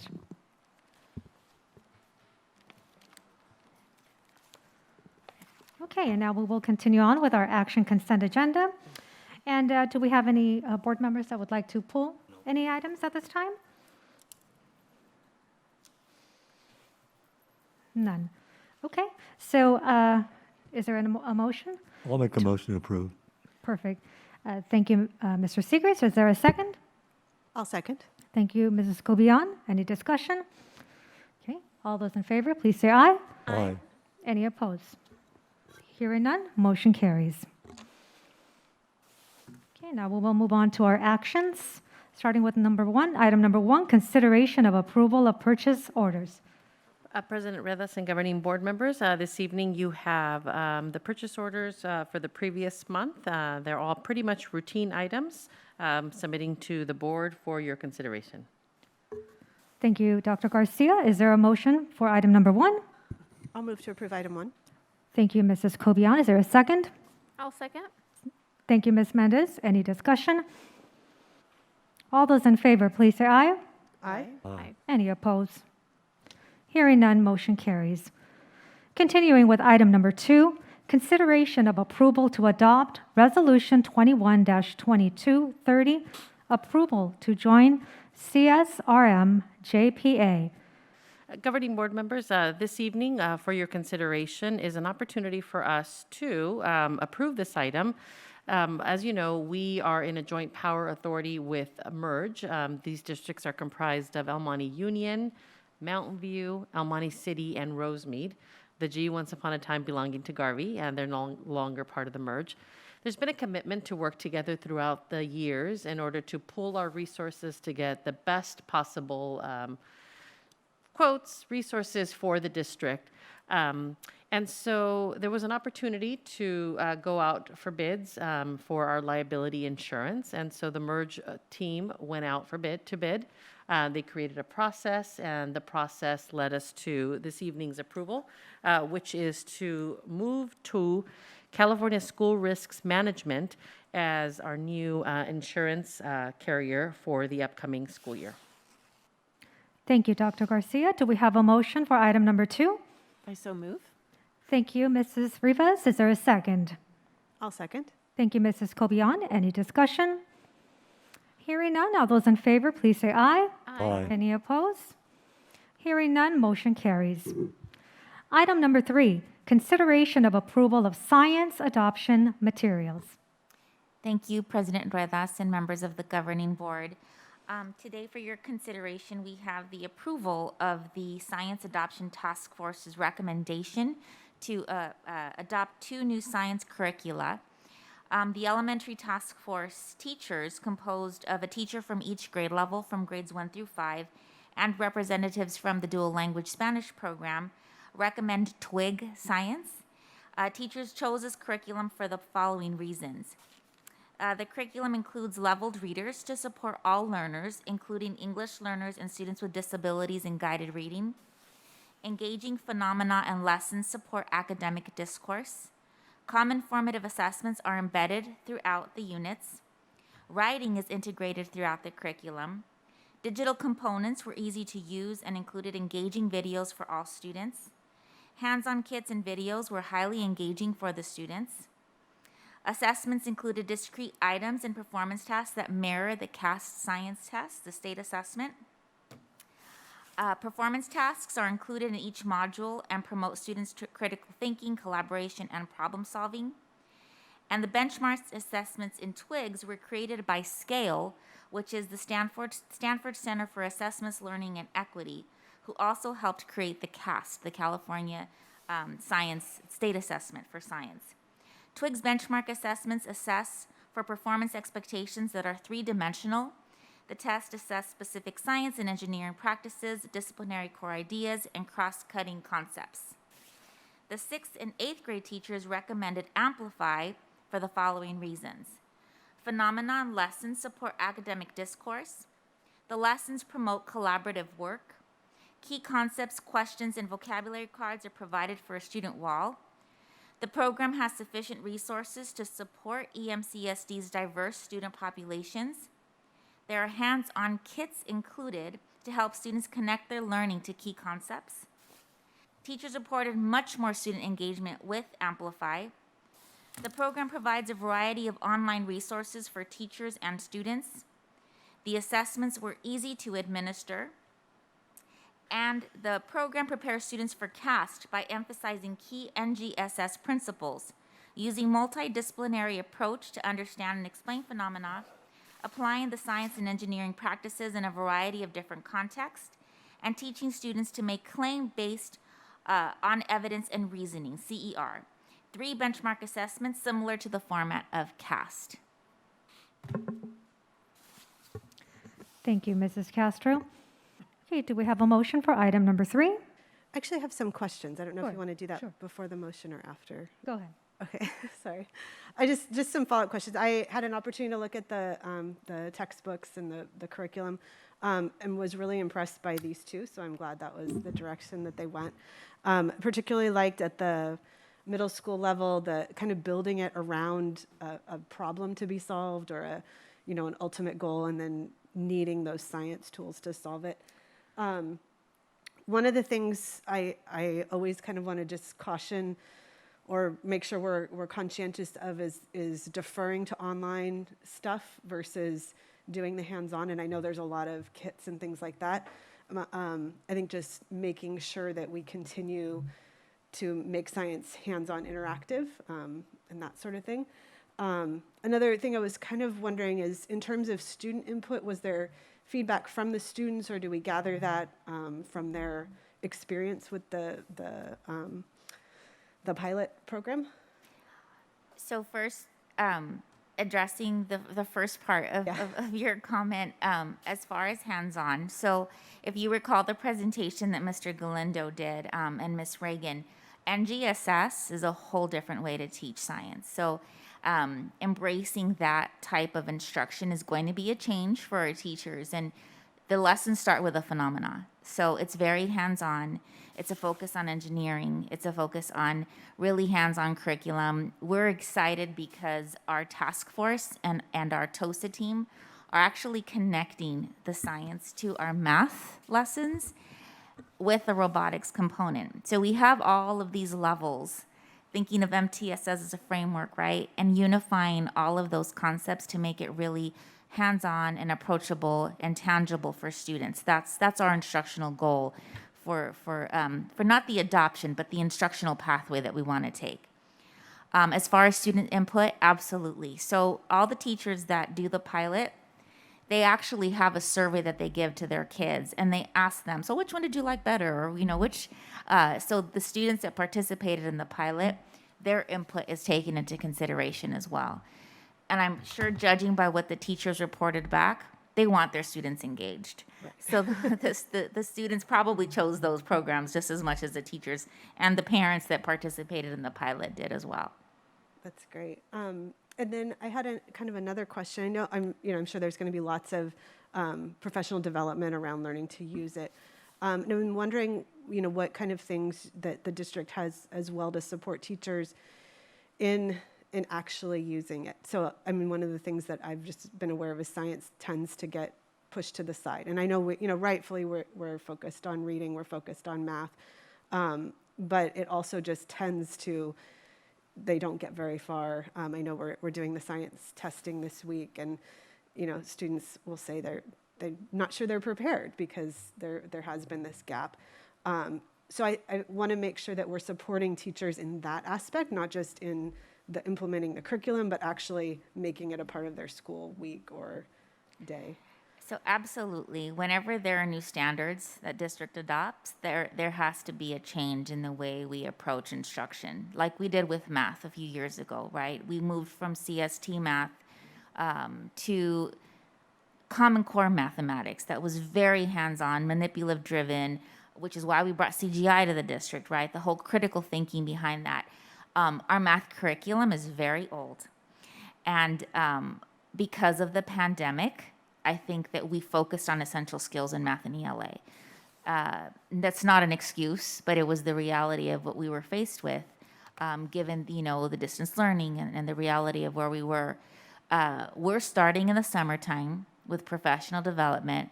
We're creating matrices and metrics. Those always get me, the English learner part of me.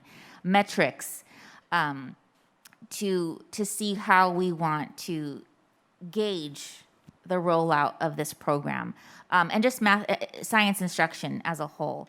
Our principals will receive instruction and PD, how to support their teachers. And a few years ago, the CAST was going to be part of the dashboard, but because of COVID, that was tabled. We anticipate that the science assessment is going to be part of the dashboard pretty soon. So then, of course, these things elevate the importance of the subjects that we teach, right? Unfortunately, all the subjects should have equal bearing, but that's the reality. You know, what Dr. Garcia always says, what gets assessed gets monitored, and, it's pushed to the forefront. But we want our students to be hands-on scientists and have all of the experiences that any other school district should have. So we are really focusing on PD and providing opportunities and also integration into other subjects. Kids love science. Yeah. So the opportunities to have these experiments and these hands-on activities. And I mean, I think just us, when we saw the presentation that was provided, starting a lesson with that phenomena, we were all intrigued, and we're grown-ups. So imagine, a child watching a volcano erupt or understanding why the plates under the ocean are moving. Those are things that we can really take advantage of. And the fact that these are going to be part of guided reading, it has the CNI person of the district, it really excites me, because I think that gives us an opportunity to really integrate science into our ELA and into our math. So it's going to be part of our curriculum moving forward, forefront. Yeah, that's great. Also, the other thing that was really neat to me was in the Twig Science, the readers that the students Yes, had. the guided readers. Like yeah. they all look the same from the outside. The pictures were all the same, but internally the language was slightly different depending on if you were, a high reader, a low reader, an English language learner.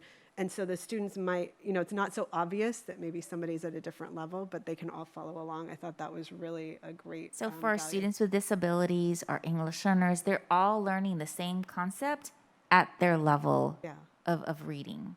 Yeah, that was really great. So thank you. That was my questions. Thank you. I have a question about this. Does this mean that in 7th and 8th grade, we're moving away from single discipline teaching? We're going to integrative, mixing the different sciences? Yes. Because a number of 7th and 8th grade teachers, science teachers, have expressed to me that they really don't feel it's necessary to do this. It's a disservice to the students. And some of the long-time science teachers, they tell me that if this goes, at the end of the year, they're going to resign. Thank you. So that was initially, I think, the mentality of a lot of teachers until they saw the curriculum, until they got training on NGSS. So the next generation science standards, the way that they incorporate and the way the state assessment is going to be, it's an integrated approach. So I think in our district, all but one teacher voted towards integrated science. A number of teachers even expressed their concern about the makeup of the task force. Why did it include 6th graders, 6th grade teachers, if it's 7th and 8th does single discipline? That's the question they were asking. Plus, they said one member of the task force had to resign for personal reasons, so they felt the task force was not very reflective, and therefore, at this point, I'll say I'm going to vote against it. I go for single discipline. That's the way I was brought up, and I think single discipline builds a hierarchy. You go from one level to the next to the next. When you integrate something, you get little bits and pieces of this and that, and you really have nothing to base it on. So that's all my question. You've answered my questions. Thank you. If I can make just a follow-up comment, I think the decision to decide whether we wanted to take on an integrated approach or the traditional disciplined ways of teaching science was something that we discussed for a very long time in the context of NGSS standards. And I think to your point, Mr. Segrist, it is a big shift.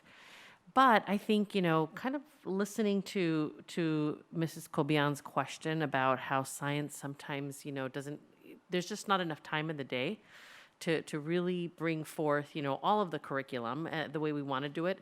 The integration approach really allows kids to revisit science concepts, throughout, because we don't want kids to be, entering 7th and 8th grade and just really embracing science for the very first time, right? We really want them to build year after year after year. The integration approach accounts for that, and I think, when you see some of the resources and the way that we're able to integrate it, not just to the science disciplines, but to language arts and to math, it really helps a teacher plan for their day and really make sure that we're maximizing the instructional minutes. The only research I was able to find that actually looked into how effective is integrative approach to science was done in Nigeria. They said it didn't work. And therefore, I'm thinking, if it hasn't worked, if it's worked so well up until now with our science 7th and 8th grade, I don't see any need to change it. That's my take on it. I completely agree, but I would say that it hasn't worked because the number of kids that enter the STEAM pathways and careers is very low, especially low socioeconomic students, children of color. And so I think, the data does beg for us to look at a different approach in the way we incorporate science. I think, respectfully disagreeing, a new curriculum has a way of invigorating our school day, our school system. To your point, to your question, Ms. Cobian, there's an opportunity for us to look at our training to see how can we really support teachers, not just with one-time training, but really revisit, the adoption and make sure that their questions are answered, that we're supporting them with all of the resources and the materials. Because at the end of the day, we want our kids to enter those STEAM pathways. It really is the future, right? I have to look at something historically. I remember back when they threw phonics out, they brought in the sight word, whole language. That didn't work. And in language instruction, they brought the natural approach to acquisition of language. That didn't work. They brought in the new math, and I saw that, where children could talk about the associative property, commutative property, but they couldn't even add, subtract, and multiply. And I'm so concerned about suddenly you change something that's been working to say, oh, we'll do something now and it'll work better. Historically, it hasn't done it, and that's my take on it. Thank you. You're welcome. I'll also just to share with everyone an example in the middle school level, what the students get, for instance, is a booklet that has a problem to solve, which I think is really, sort of teaching them that, science is about solving problems, addressing real world situations. One of the examples was they're supposed to design an energy bar for astronauts going to this brand new planet. So they had to learn geology and space travel and different kinds of physics and earth science, all to help solve this problem, as well as biology for the astronauts and things like that. So when they can see it applied, I think there's a lot more value, and that I think that's the benefit of a program like this, because they're able to say not just, well, it's not what we're learning this year, so we're not doing biology, so we're just going to do this. It's all connected, right? All of science kind of interconnects with each other. I respectfully disagree with that. I look back in the classes I had in physics, chemistry, biology, and all of that was single discipline, and I learned it very well. I met people who had bits and pieces like through integrative approach. They can't even talk about chemical reaction, the chemical tables, nothing of that. So that's my take on it. I'm just against it. Now, I'm sorry, I'm just not convinced that we need to depart that far from what's been working. Because as far as I know, our science scores, 7th and 8th grade, have been have been very high, and I see no need to change now. Thank you. If I may just add one statement, Mr. Segrist, you asked about 6th grade. Our curriculum is a 6th, 7th, and 8th grade for middle school, so that's why the 6th grade teachers piloted the middle school curriculum. And I also want to add, the CAST test is built on an integrated approach. So the school districts that are doing single discipline, they have a separate curriculum in 6th and 7th. And then when they take the test in 8th grade, they would have to review the materials in 6th grade, 7th grade, and then their 8th grade material. This way, the students are continuously receiving all disciplines to prepare them for the 8th grade test.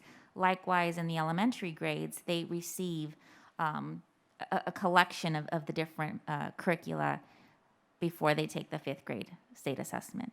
So we're trying to align to the NGSS, to the recommendations of the state. UCLA has been a huge proponent of this. They've actually provided some of the PDs for our 6th, 7th, and 8th grade teachers, as Pete Galindo shared during his presentation.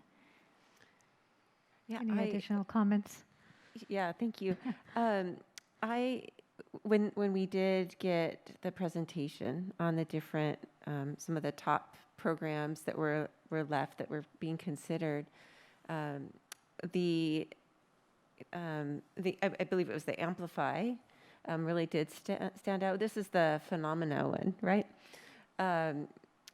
Just to feed a kid's curiosity, what a gift that a curriculum could actually inspire and excite or interest A middle schooler is wonderful. What a gift. So I'm excited about that and just about awakening some interest in students so that they are interested in taking those science classes when they're in high school, when it does become more discipline specific. So I think that for our role at this moment in their lives, this just sounds really, really good for fostering future STEM students. So I do really like that. That phenomena really kind of stood out to me during that presentation.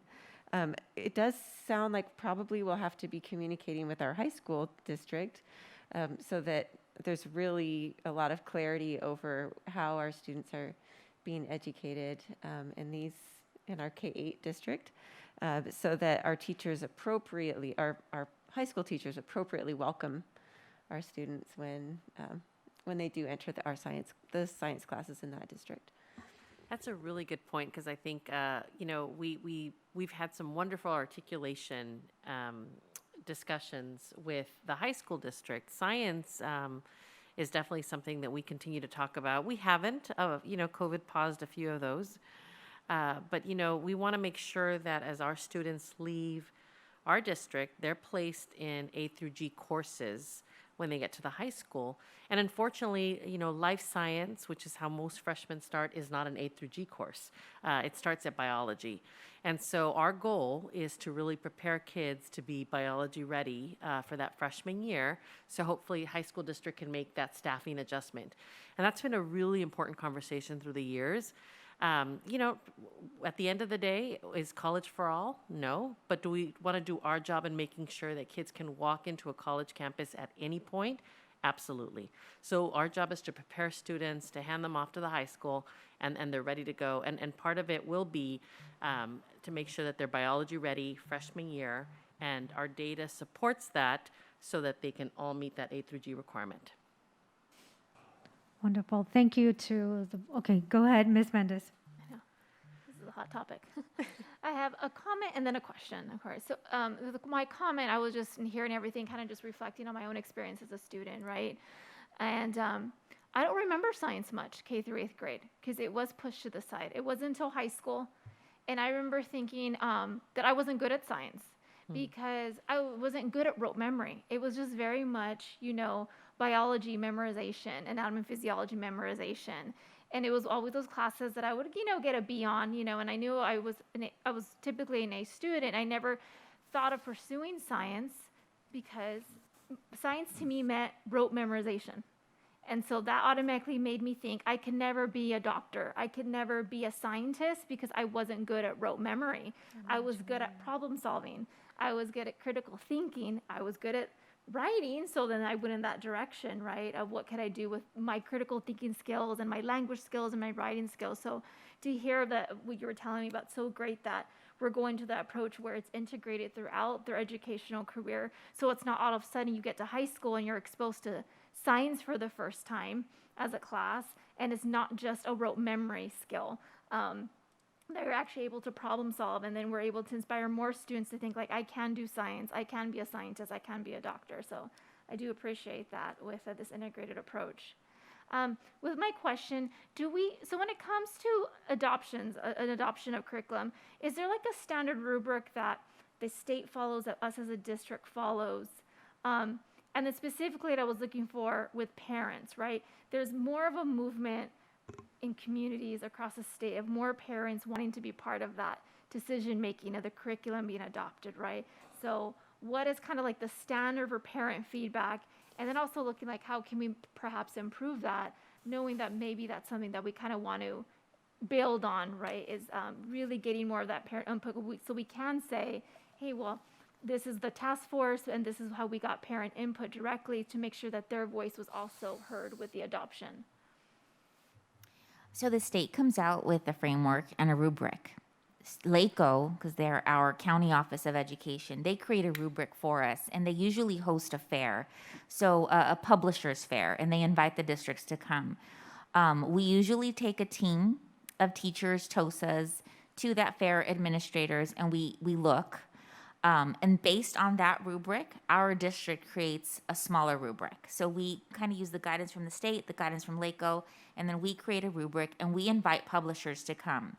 The Office of Instruction usually narrows down that focus based on the criteria that we have. So we have very special populations here. We have our English learners, we have our students with disabilities. So utilizing that lens, we narrow down the focus.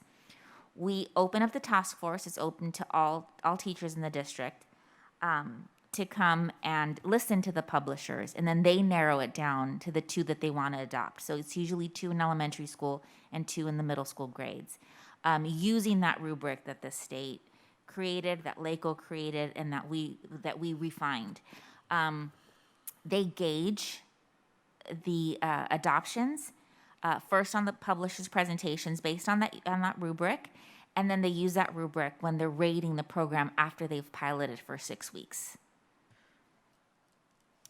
They vote on it. We present to the parents. We use different parent groups here. We presented to the key communicators. Some of the parents had the opportunity to come and look at the curriculum. I know Ms. Kobian was one of the parents that came. We had other parents come as well. DLAC parents received the information as well. But we could always improve. So we're open to suggestions. How can we improve parent voice? Our next adoption is in 3 years. It will be math again. Very excited about that. How do we increase parent voice? Definitely. There's something else on that too.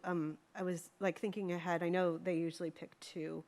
And it seems like with the science one, there was one that was a little more like traditional textbook, vocabulary, that kind of format. And then one that was a little more modern, innovative way of doing it. And I'm wondering if when we go forward, if it's, and I don't know how the teachers make their selection, but maybe having 3 where we compare 2 different more modern approaches to the traditional one, as opposed to, there's either the newer way of doing it or the old way of doing it, and those become very dramatically different, as opposed to comparing maybe 2 publishers that are taking these better approaches or newer approaches, so that we can evaluate the best program. If that's the way they're looking at it. So just kind of to keep that in mind as we go forward. Interestingly enough, when they first started the adoption, the more traditional one was the one that they were leaning towards. Yeah. So I can speak for myself, I was a little bit worried. I keep my opinions to myself. Obviously, I'm not a part of the task force, but I was a little bit worried. And there's a level of comfort that goes with a very, regimented, scripted program. It's a publisher that they know. And initially, they were very comfortable with that program. When they saw the reaction of their kids and how they were so much more engaged with the more modern NGSS-aligned one with the hands-on and the guided readers, they shifted. So it's interesting how that works. I hear what you're saying, that perhaps we can have, multiple different pilots. I don't know if it's too much, but maybe a 3rd one or something Sure. to kind of Well, now give you're it able more to than just compare the apples dynamic. to the apples. Yes. Or, yeah. But I think initially they didn't know that they were apples and oranges, right? They thought they were apples and apples. But I want to also just say I appreciate the teachers who took the time to really, evaluate and It's a huge look at commitment. the- I what the- appreciate the teachers as well. Thank you. Thank you, and thank you to the board for their comments, and thank you, Mr. Sigrid. I do have to add that definitely innovation is always and needs to be welcome, especially if we prioritize definitely our children. We want to make sure, for example, to go a little bit back on the comments that I heard, that I was listening to, and indeed, some of us, and on my personal note here, I didn't get to see this whole concept of science until college, right? Being exposed to areas such as biology, chemistry, geology until college. So what are we saying here? We're saying to provide these opportunities to expose our children to these to a different concept of science, and definitely they deserve it. right? And so that's really my take on it. And definitely an opportunity for them to love science and for them to be exposed at it in their elementary years, middle school. Absolutely. Why not? I'll move Okay. to approve item 3. Thank you, Mrs. Cobian. Is there a second? I'll second. Thank you, Mrs. Rivas. Any discussion? Well, all those in favor, please say aye. Aye. Any opposed? I'm opposed. Okay, 4-1, motion carries. Item number 4, consideration of approval of a budget adjustment request, bar 41-446 for the early Head Start programs. Governing Board, before you this evening are 2 items on this action item. One is a bar, which is requesting funds directly from LACO through their one-time funds. The other is an AB 1200. This action will allow us to give each of our child development employees, both classified and certificate permit teachers, a $3,000 retention stipend. This again comes through LACO. LACO initiated this with all of their agencies that they represent through their use of their one-time funds. And so in order to take advantage of this for this year, we have to formally request it through a bar, and then the AB 1200 just showing how we're using the money. Thank you, Mr. Solomon. Is there a motion for item number 4? I'll make the motion. Thank you, Ms. Mendez. Is there a second? I'll second that. Thank you, Mr. Segrist. Any discussion? Hearing none, all those in favor, please say aye. Aye. Aye. Any opposed? Hearing none, motion carries. Moving on to item number 5, consideration of approval of collective bargaining settlement between CSCA and its Chapter 10 and El Monte City School District effective July 1st, 2021 through June 30th, 2022, accompanied with AB 1200 documentation. Governing Board, I'm pleased to present for your consideration of approval are all the items that and agreements that were reached for this year with CSCA 10 and the El Monte City School District. I want to thank their leadership and their negotiations team for a very collaborative year of sessions, and we're pleased that we were able to come to agreements. Most notably for salary, a 5.5% increase to the salary schedules that all unit members are on, along with a 1% off schedule or a $650 stipend, whichever is greater, for all employees. We also reached an agreement on the increase to the district contribution for health and welfare to the $14,195. Thank you, Mr. Solomon. Is there a motion for item number 5? I'll make the motion. Thank you, Mrs. Cobian. Is there a second? I'll second. Thank you, Mrs. Rivas. Any discussion? Just one comment. I really want to take this opportunity to not only thank our labor partners, but also Mr. Sollenbach for his leadership in guiding us through negotiations, not just this year's, but in years past. He's just done a phenomenal job each and every time, making sure that our employees feel respected at the table and building a collaborative relationship with our association. So thank you, Mr. Sollenbach. Thank you, Dr. Garcia. Okay, all those in favor, please say aye. Aye. Any opposed? Hearing none, motion carries. Item number 6, consideration of approval of declaration of need for the fully qualified educators for the 2022-2023 school year. Governing Board, before you is a consideration for approval of a declaration of needs for fully qualified educators. This is an annual requirement that we must submit to the California Commission on Teacher Credentialing, where we list potential hires for future. It does not mean we need them at this time, but if you remember, maybe probably 3 or 4 years ago, I brought this item with the need to hire someone on what they call a STIP, or a TIP, right? Temporary permits and so on. This item here, approved in advance and submitted to the CTC, just allows us that if we ever are in a situation where we do need to hire someone on what is the equivalent of an emergency credential from years ago, we're able to do so. So this is just an annual notice that we submit and just list some of the areas that potentially we foresee we might need someone. But again, we're not able to do anything without this declaration of need being signed, number one. And number two, we've shown that we could not hire a fully credentialed teacher, so it's kind of a backup plan as well. Thank you, Mr. Sollenberg. Is there a motion for item number 6? I'll make the motion to approve.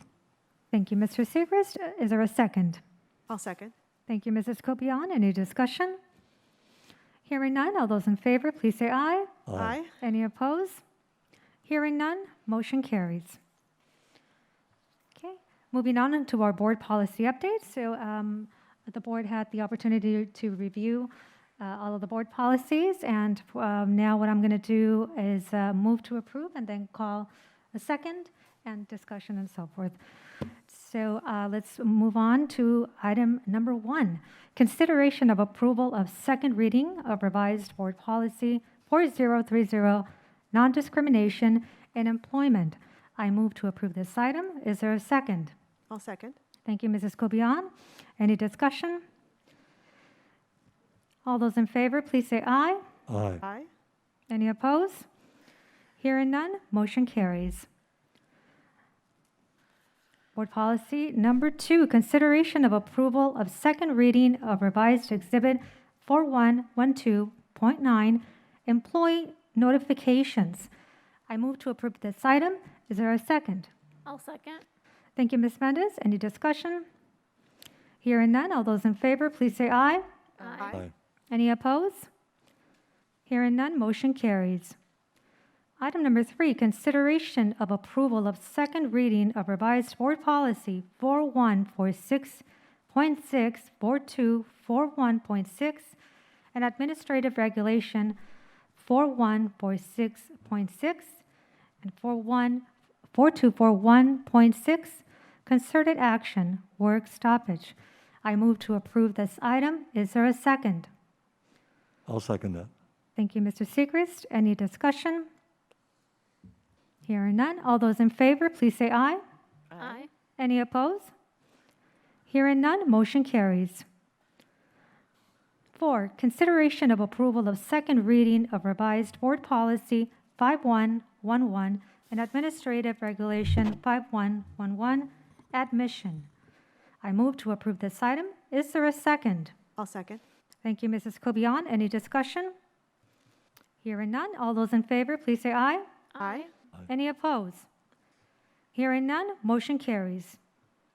Moving on to 5, consideration of approval of second reading of revised administrative regulation 5113, absences and excuses.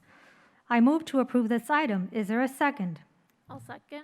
Thank you, Ms. Mendez. Any discussion? Hearing none, all those in favor, please say aye. Aye. Any opposed? Hearing none, motion carries. Moving on to 6, consideration of approval of second reading of revised administrative regulation 5142, safety. I move to approve this item. Is there a second? I'll second that. Thank you, Mr. Segrist. Any discussion? All those in favor, please say aye. Aye. Any opposed? Hearing none, motion carries. 7, consideration of approval of second reading of revised exhibit 15145.6, parental notifications. I move to approve this item. Is there a second? I'll second. Thank you, Mrs. Cobian. Any discussion? All those in favor, please say aye. Aye. Any opposed? Hearing none, motion carries. Item number 8, consideration of approval of second reading of revised board policy 6173, administrative regulation 6173, exhibit 1 and exhibit 2, education for homeless children. I move to approve this item. Is there a second? I'll second. Thank you, Ms. Mendez. Any discussion? Yes. Concerning education for homeless children, I would entertain that the district publish something out there in the media to let the public know that, yes, we are educating homeless children. Because I hear a lot of people talk about homeless children, but they don't realize we are educating them as well, where in the past it never happened. So I think the public needs to hear from us that that's part of what we do in our spirit and our commitment to educate everybody, no matter who they are. Thank you. Thank you for your comment, Mr. Segrist. All those in favor, please say aye. Aye. Any opposed? Hearing none, motion carries. And item number 9, consideration of approval of second reading of revised board bylaw 9322, agenda meeting materials. I move to approve this item. Is there a second? I'll second that. Thank you, Mr. Segrist. Any discussion? All those in favor, please say aye. Aye. Any opposed? Hearing none, motion carries. Moving on to our discussion session, beginning with number 1, cabinet reports. That's you. Mrs. Castro. Said my name yet. Thank you, President Ruedas. Just wanted to share, Mr. Lopez Mena shared about our BCBA. Very excited to have that addition to our team to support students in their mental health and behavior supports, additional behavior supports, and hopefully develop that program further. We did start a CASP testing. It's going well. We had a few state glitches, but overall it's been a smooth process. The students feel as good as they could, and we're just very happy that we're finally able to test in person, that everything is back to resuming somewhat normalcy. Thank you. Thank you, Mrs. Castro. Thank you for that update. Mr. Sollenbach. Just want to thank everyone who was able to make it out today as we did our service pin celebration. We did a little bit later than what we had hoped to, but obviously we were waiting to see kind of what the parameters would be to allow us to do it. But it was exciting to see a lot of them coming through. They caravan, they had their cars decorated up.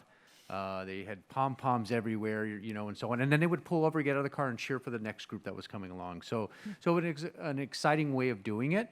Heard a lot of positive out of it as well. We have over 235 employees this year, with a total of 3,855 combined years of service being recognized. Our highest ones were 35 years, just the way it kind of rolled out.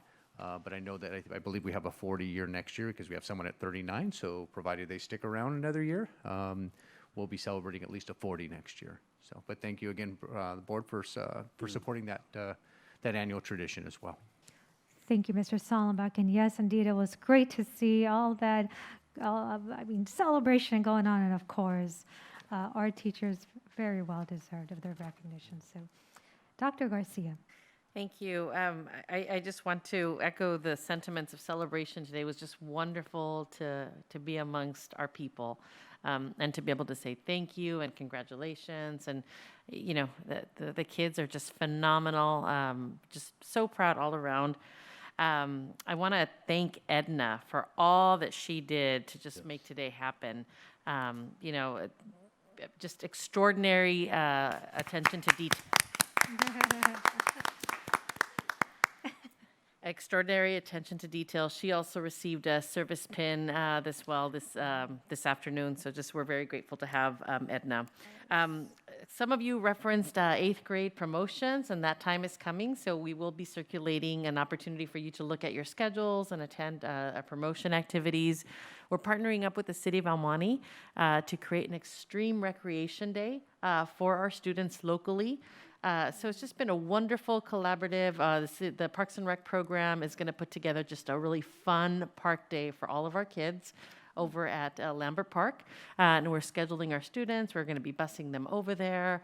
Lots of fun activities, nice lunch, and then it'll be our way of saying congratulations, give them an opportunity to just be amongst their friends and just have a really fun day. But I want to acknowledge the work that we're doing with Parks and Recreation in the City of El Monte to make that happen. Robert Estrada, California, classified Employee of the Year. Yes. I know he's not with us. We did celebrate him, but I just wanted to just throw that out there once again. You know, when we received that announcement from CDE last week, we were just all screaming from our offices, really excited. So this Thursday, he'll have the opportunity to go up to Sacramento to receive his award, and we'll make sure we take tons of pictures and share them with our school community in celebration. Today, we announced our Teacher of the Year, Elizabeth Torres. She's a math teacher at Potrero School. Just a phenomenal, phenomenal teacher. Really excited about celebrating her, bringing her to a board meeting so you all can meet her and see firsthand just how wonderful she is. So more celebrations to come in that direction. And then lastly, I want to just briefly say that, we're still very connected to our conversations with the Department of Public Health as we continue to navigate COVID. There is a surge in cases. And, again, just really proud of all of our district efforts because we've maintained the same protocols and practices for contact tracing. And so that's really limited the number of kids that are exposed, if exposed, and staff on our campuses. We do see an uptick in community numbers, and so we're going to keep the masks put for now. And it looks like we might just finish out the school year keeping our masks on. The goal all along was not to change direction. And we're seeing that, some other districts right now are going back to indoor masks and so forth. And we just wanted to maintain some consistency. So continuing to evaluate, continuing to be a partner with the Department of Public Health and LACO to make sure that we're making the best decisions for our students. Thank you, Dr. Garcia. And continuing now on to our Advocacy Subcommittee report. Mrs. Cobian? Ms. Mendez? Yes, so we met, I don't remember, a week ago, 2 weeks ago. Week and a half. It's all a blur now. But we identified a couple of issues. There are, of course, the CSBA bills that they would like us to advocate for, but also identified a couple of other issues that we may want to consider. And so wanted to share these with the board to either have a discussion now or to look and bring back. The timeline starts to get shorter as we get farther into the legislative season. But two of the proposals there, one is AB 2617, and it's about increasing dual enrollment, which I know Mr. Segrist is always advocating for, but funding and opportunities for that. And what I will say in some meetings I've had around the issue is that there's concern kind of in Sacramento that there aren't enough positive case studies of it targeting the students that they're really intending to target. So students from low-income communities, immigrant students, students who might not otherwise be on track for college, and that the programs tend to just give more opportunity for students who are already going to college. When we know from our own community experience, and particularly with El Monte Union, that's really not the case. It's opening up new opportunities. So this is one, I would like us to consider possibly adding to a list of advocacy. At this point, that might be putting together a letter of support or adding our names to an existing support letter. The other one is AB 2517, which is, it's called It Takes the Village Act. And so this one is helping to fund, it's similar to the Promise Neighborhoods that the federal government funds, where it's supporting community-based initiatives that help support schools, help support families, kind of the whole child approach. Federal funding is ending for those programs, and so there really is going to be a need. I will say this one I've been following. It's now up for Appropriations Committee and the Assembly this week. Hopefully, if it passes, which it looks like it will move to the Senate. The governor has also budgeted some money for this, although significantly lower. They're asking for $92 million, and there's like $12 million. It's only targeting a few communities, and none of those in our area. So that is another area where we may want to add our name and advocacy to that. Because there really is a need to support the programs that support our families. So these are kind of looking beyond a little bit what we just do in our district, but knowing the value that they bring within our community. So I don't know if you want to add on to that. Yeah, with CSBA, and I'm actually going to be going to my first delegate assembly this week in Sacramento, but with the latest governor budget, right? So it definitely addressed a little increase with COLA and also taking into account ADA, right? So we'll be getting additional budget and money in that section. But the three areas of CSBA is still wanting us to advocate for is home to school transportation, pension relief, and that transitional kindergarten facilities, right? So there are three things, and I did see that if we're interested in drafting a joint letter for the pension relief, right, there's already a drafted like outline. So that's always nice when there's already a drafted letter, because right, with any of these, we have to take into account the time it's going to take for us to draft it. So if we are wanting just to do something right away with the pension relief, there's already a drafted letter from CSB, and then we can add our own district information to that, right? Use that as an outline, and they'd be like, by the way, in Almani City, this is how pension, the impact of pension is going to affect us.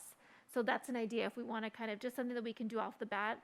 I think that would be simple to do since there's already a drafted outline for that. And I will say we had, prior to this conversation where we actually discussed bills, we were talking about really defining some of the work that we can do as a district.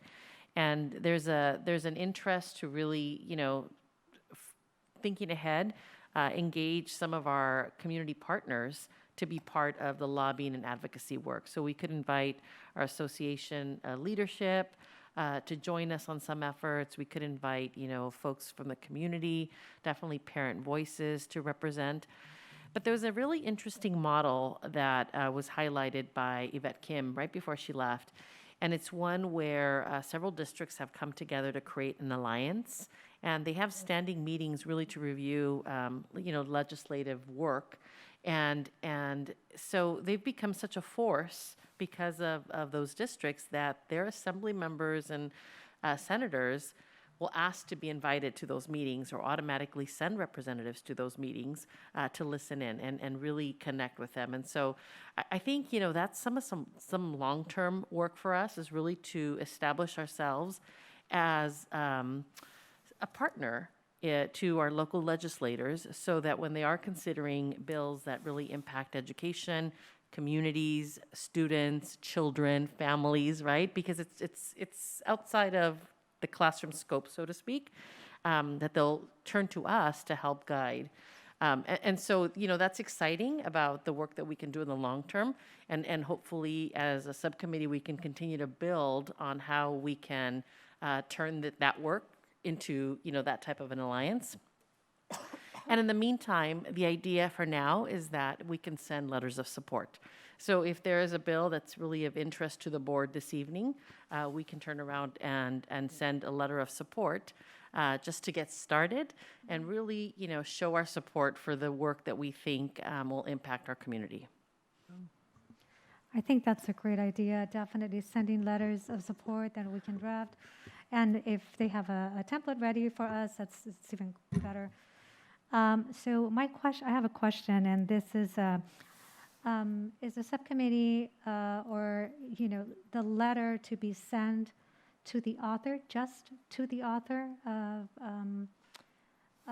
the bill? So I think generally, at least what I've seen is there'll be, like around the It Takes a Village Act. There's a coalition that's advocating and lobbying for it. And so what they do is get people who will sign on to the support letter that gets shared basically as it moves forward. So it gets shared, of course, with the author, also with people they want to get as potential co-authors, also with the members of the committee as, the bill comes before the committee. So if we only wanted it directed in a certain way, we could specify that, but if not, it would by default become part of the package, I think, in terms of advocacy. This is, these board members or the Almani City School District is supportive of this issue. Thank you, Mrs. Kobian. And the only reason is why I Googled the bills, and specifically AB 2517 and 2617. Yeah. And so one particular caught my attention because it does provide information on multiple co-authors. Mm-hmm. And it happens to be that one of the co-authors is a local legislator in the assembly. So I thought that was a great idea to also send these letters of support to the co-authors, just in general, all of them, right? Yes. On the other one, I did not see any specific co-authors, right? Just one author. But I mean, I'm just thinking if maybe the board can consider and sending the letter of support also to the co-authors if identified. And my recommendation is that we send letters of support for bills that we'd like to see carried out to the authors and perhaps the organizations that are really organizing But I think it's important for our local legislators to also get a copy because ultimately they're going to vote, right? And so we want them to know, what our opinion is. And I think, my sense is that, if we can establish these relationships, the goal is that over time, they feel very comfortable picking up the phone and really connecting with individuals, the school district, and saying, how can this help El Monte City School District? How does this benefit kids? How does this benefit families? And that's the voice that we want to be, in Sacramento. Absolutely. Any other questions? Is there anyone in particular that the board has interest in us pursuing with, starting with the letter, like we're getting our feet wet, so that's why we said, let's start kind of this process first of getting our voice heard of like, oh, the Monte City School District is starting to get more involved in sending letters, right, to all these different legislators. I think definitely a good idea would be to begin with those that represent the El Monte City. For example, we have at the assembly, we have Assembly Member, new Mike Fong, right? Yeah. Assembly Member, I know that Assembly Member Rubio won't be, I think, particularly from November or so, but because of the whole redistricting. Yeah. But she, for example, in AB 2517, she is a co-author, so definitely, and she was in this area for so long, she knows El Monte, so we can definitely reach out. And of course, Senator Rubio, who represents us too.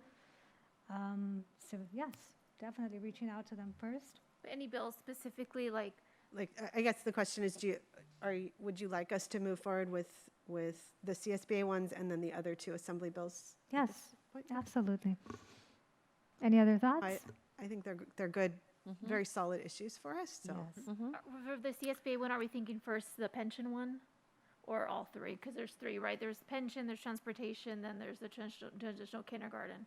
I think all three apply. The pension would be the priority for us, and especially as we see a surplus in funds, we would love to see the governor, the legislators really pay down some of those pension costs. So that would be ideal. But definitely there's an interest to support transportation and the TK movement. I mean, in essence, in this moment in time, we're adding a grade level to our schooling, right? That's what it comes down to. And if you think about that, all the supports and everything that really needs to be in place. And I say this because, we're also dealing with declining enrollment, and we're also dealing with a lot of one-time money. So there's this appearance that we have the will and we have, the political will, so to speak, and the resources to make some changes. But if you think about it, there needs to be some sustainability in the long run. We're adding a grade level to our school experience that we can't just cut if, there's a recession. I should say that. And they need bathrooms. If I can also just throw in my 2 cents is, we applied for a promise grant a few years ago, a federal promise grant. And it was just a tremendous work to do, but it was such a wonderful experience really bringing community together to apply for the grant. We didn't get it. But our rating at the time was pretty strong because there was just a lot of things that were happening. And it came at the tail end of the place-based initiative from the California Community College, California Community Foundation. Thank you, which, they made this investment here in El Monte. And so I'm excited about the It Takes a Village Act because I think we're well positioned to really seek some resources in some of the work that we're currently doing, the way we collaborate with our neighboring districts, the work of the El Monte Promise, and some other organizations. And since then, we've done so much more that I think can only strengthen our application. The idea of It Takes a Village Act is really eliminating childhood poverty, which is, I get chills just saying that. It's a huge task, but it's solvable, right? With alignment of resources and leveraging of resources. Any other comments, thoughts? Just a question, procedural question. Do we need to vote on this? This is No, just you're not advocacy, taking right? action. So I think if the board feels like a letter of support would be appropriate, I think if there was a discussion, if there was disagreement, then we would take a different course. But if the board feels comfortable just saying the letter of support on behalf of the district, we can definitely move forward if you're all in agreement. Okay, Thank and you then- for doing all this research and bringing these good ideas. We appreciate it. Wonderful. Thank you to both, Mrs. Cobian and Ms. Mendes. Definitely very strongly supportive of, and thank you. And we acknowledge all of the great work that you're doing in the advocacy subcommittee. So thank you. And now we move on to our future discussion items. If any board member wants to bring any items that they would like to bring for the future. Mr. Segrist. Yes, when I was at the PTA convention, I mentioned that our district is teaching second grade children to swim, and it was an astounding reception back. They said, "You've got to be kidding me. Nobody's ever done that." The number one cause of death of children in California is drowning. And from there, a person that had to be connected to school districts said, "Why don't you put in a golden bell for that?" And I think it'd be a wonderful thing to do because people need to know how important it is to teach children to swim. I'm getting a lot of information from the Anti-Defamation League, and they're saying that they encourage all boards across the United States to do resolutions recognizing all ethnicities, not just a selective 2, 3, or 4, but all of them. Because when you don't recognize all ethnicities, heritages, you're focusing on a few saying, oh, they're the most important ones. The other ones don't matter.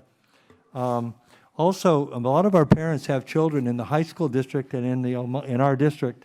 They go into the offices of the 6 high schools in our district and they see individual pictures of every board member.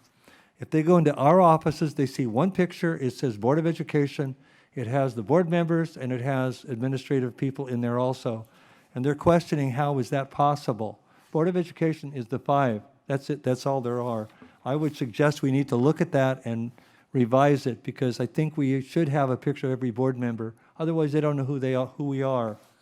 I'm getting a lot of requests from the Vietnamese community in my church and also from the Seventh-day Adventist Church on the corner of Bryant and Peck Road. They wish for us to consider a dual immersion in Vietnamese and English. And yes, there are people with credentials from Cal State University Fullerton to do that. And also, declining enrollment, if we can advertise something we're doing different, we'll get more people to come in with their children. Chino Unified School District has, for over 60 years, taught 7th and 8th graders Spanish as part of the day, a required class. I think we should consider offering 7th and 8th grade English, Mandarin as part of the curriculum because I know people, even in Arcadia, they don't do that even there. I think that we should consider looking into that. And I was pleased to see that Blair High School and Blair Middle School in Pasadena has dual immersion, 7, 8, 9, 10, 11, 12. So the idea that that's being done, we should look at that also. And I think we should look at our resolutions again. And I think that, for example, this month we didn't have a resolution for Memorial Day. We didn't have one for this month being Older Americans. I happen to be one. That's the Older Americans Month. And I think we should look at our resolutions because, yes, people look at that out there. Don't think they don't because they do. Thank you. If I could just quickly comment, we will have the opportunity to, every year for our board retreat, we look at the resolutions for the year ahead. And so I do invite the board to consider bringing some information to the board retreat. That's when we'll agendize it. We'll look at the resolutions for the year to come. And I think there'll be an opportunity for us to discuss the purpose of a resolution and the importance and how we can really make sure that we're presenting the needs of our community. And then lastly, I know that the issue about the pictures has come up. The intent behind a group picture was to show collaborative governance. And, on the flip side, I've actually shared that in Superintendent roundtables, and they've really, I've gotten a lot of great feedback showing that, you know, that there's this collaborative team. At the end of the day, I think, you know, working together is what's really going to be important, and I think that picture represents that. But I will say this, it wasn't meant to be disrespectful to the individual, you know, your elected officials, and there is an opportunity for us to look at how we could do it differently. We have already scheduled our photographer to come in for the month of December, to come in, take pictures, and refresh our look. So I think it's an opportunity for us to think about how we want to display that picture in the offices. My recommendation stands. You know, I think, once again, it shows a cohesive governance team working for the community, and by all means, not to misrepresent, you know, who we are and who you are. My comment on that is, the only problem is the title. It says Board of Education. Board of Education are 5 of us. It's not anyone else. So I think that Agreed. maybe just retitle it and say, here is the El Monte City School District, and do it that way. Just retitle it. I think it'd be fine. Sounds good. Thank you, Mr. Segrist. Yeah, we can definitely discuss and kind of vote on how we feel as a board. Thank you, Mr. Segrist. Anyone else on future discussion items? I would like to, so talking about resolutions, I would like to see if possible we can revise the resolution, the El Monte City School District Resolution 19-2035, and this is on tobacco-free and vaping-free schools and communities. So I took the opportunity to see what, and as you might recall, this we approved back in 2020. March 9, 2020. March 9th, and I want to say 19, March 19th, March 9th, 2020. And I think there's a possible, you know, it has a lot of possibility to work on the language. You know, now more than ever that this has definitely is considered now an epidemic, right? Absolutely. And so there's a lot of opportunity to go back to the resolution and add a little bit more, for example, on research, right, on federal data, state data, you know, important information to include as far as how many people are dying from this on a yearly basis. You know, there's some very important, I mean, I love what I see here. You know, it names the American Academy of Pediatrics, American Lung Association, American Heart Association. So definitely, I'm pretty sure that they have a lot of great research on that we can include. And also, there's language here that, you know, result further in that section, right? That we join in support of ensuring student health by, a little bit more to elaborate a little bit of by doing what, right? Just, I think it has, just to revise the language, and we can definitely just revise it and work a little bit more on that, and perhaps we can send over a few examples or who can help us in this effort as well. I think there's an opportunity to definitely revisit the resolution, the context at the time. I think, you know, there was just a lot going on in our community, and we wanted to just show our support for a drug, tobacco-free community. And you're absolutely right. There's a lot of changes since then, and I think there's an opportunity to further reflect, you know, what it is that we truly want for our kids when it comes to tobacco, vaping, and drugs. I will say that the timing of that ask is wonderful. We have that Justice Department grant that we got right before we shut down for COVID.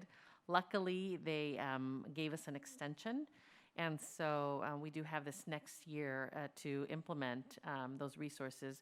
We asked for resources in the amount of $2.5 million. That was just, you know, we threw everything into that grant. And so we were funded very specifically for the law enforcement piece. So we're going to be hiring some experts to come in and work together with our parents, our students, and really hope to create a drug-free environment and teach students about the dangers of drugs, recreational drugs, and even some of our drugs that have become legalized since then. So there's some opportunity for us to really create some strong programming with that grant, and then I think a resolution as a companion to this work would be very appropriate. I'll just add, I feel like it's really timely that you brought this up today. After we heard all of our discussions earlier regarding mental health, right? Because there's certainly a link. So maybe we can be thinking also as a district about how we, for kids who already are participating in some of these activities, how we can actually support them from a mental health standpoint, as well as just kind of the knowledge piece that we're providing through Absolutely. those services. Agreed. Wonderful. Thank you very much, Dr. Garcia.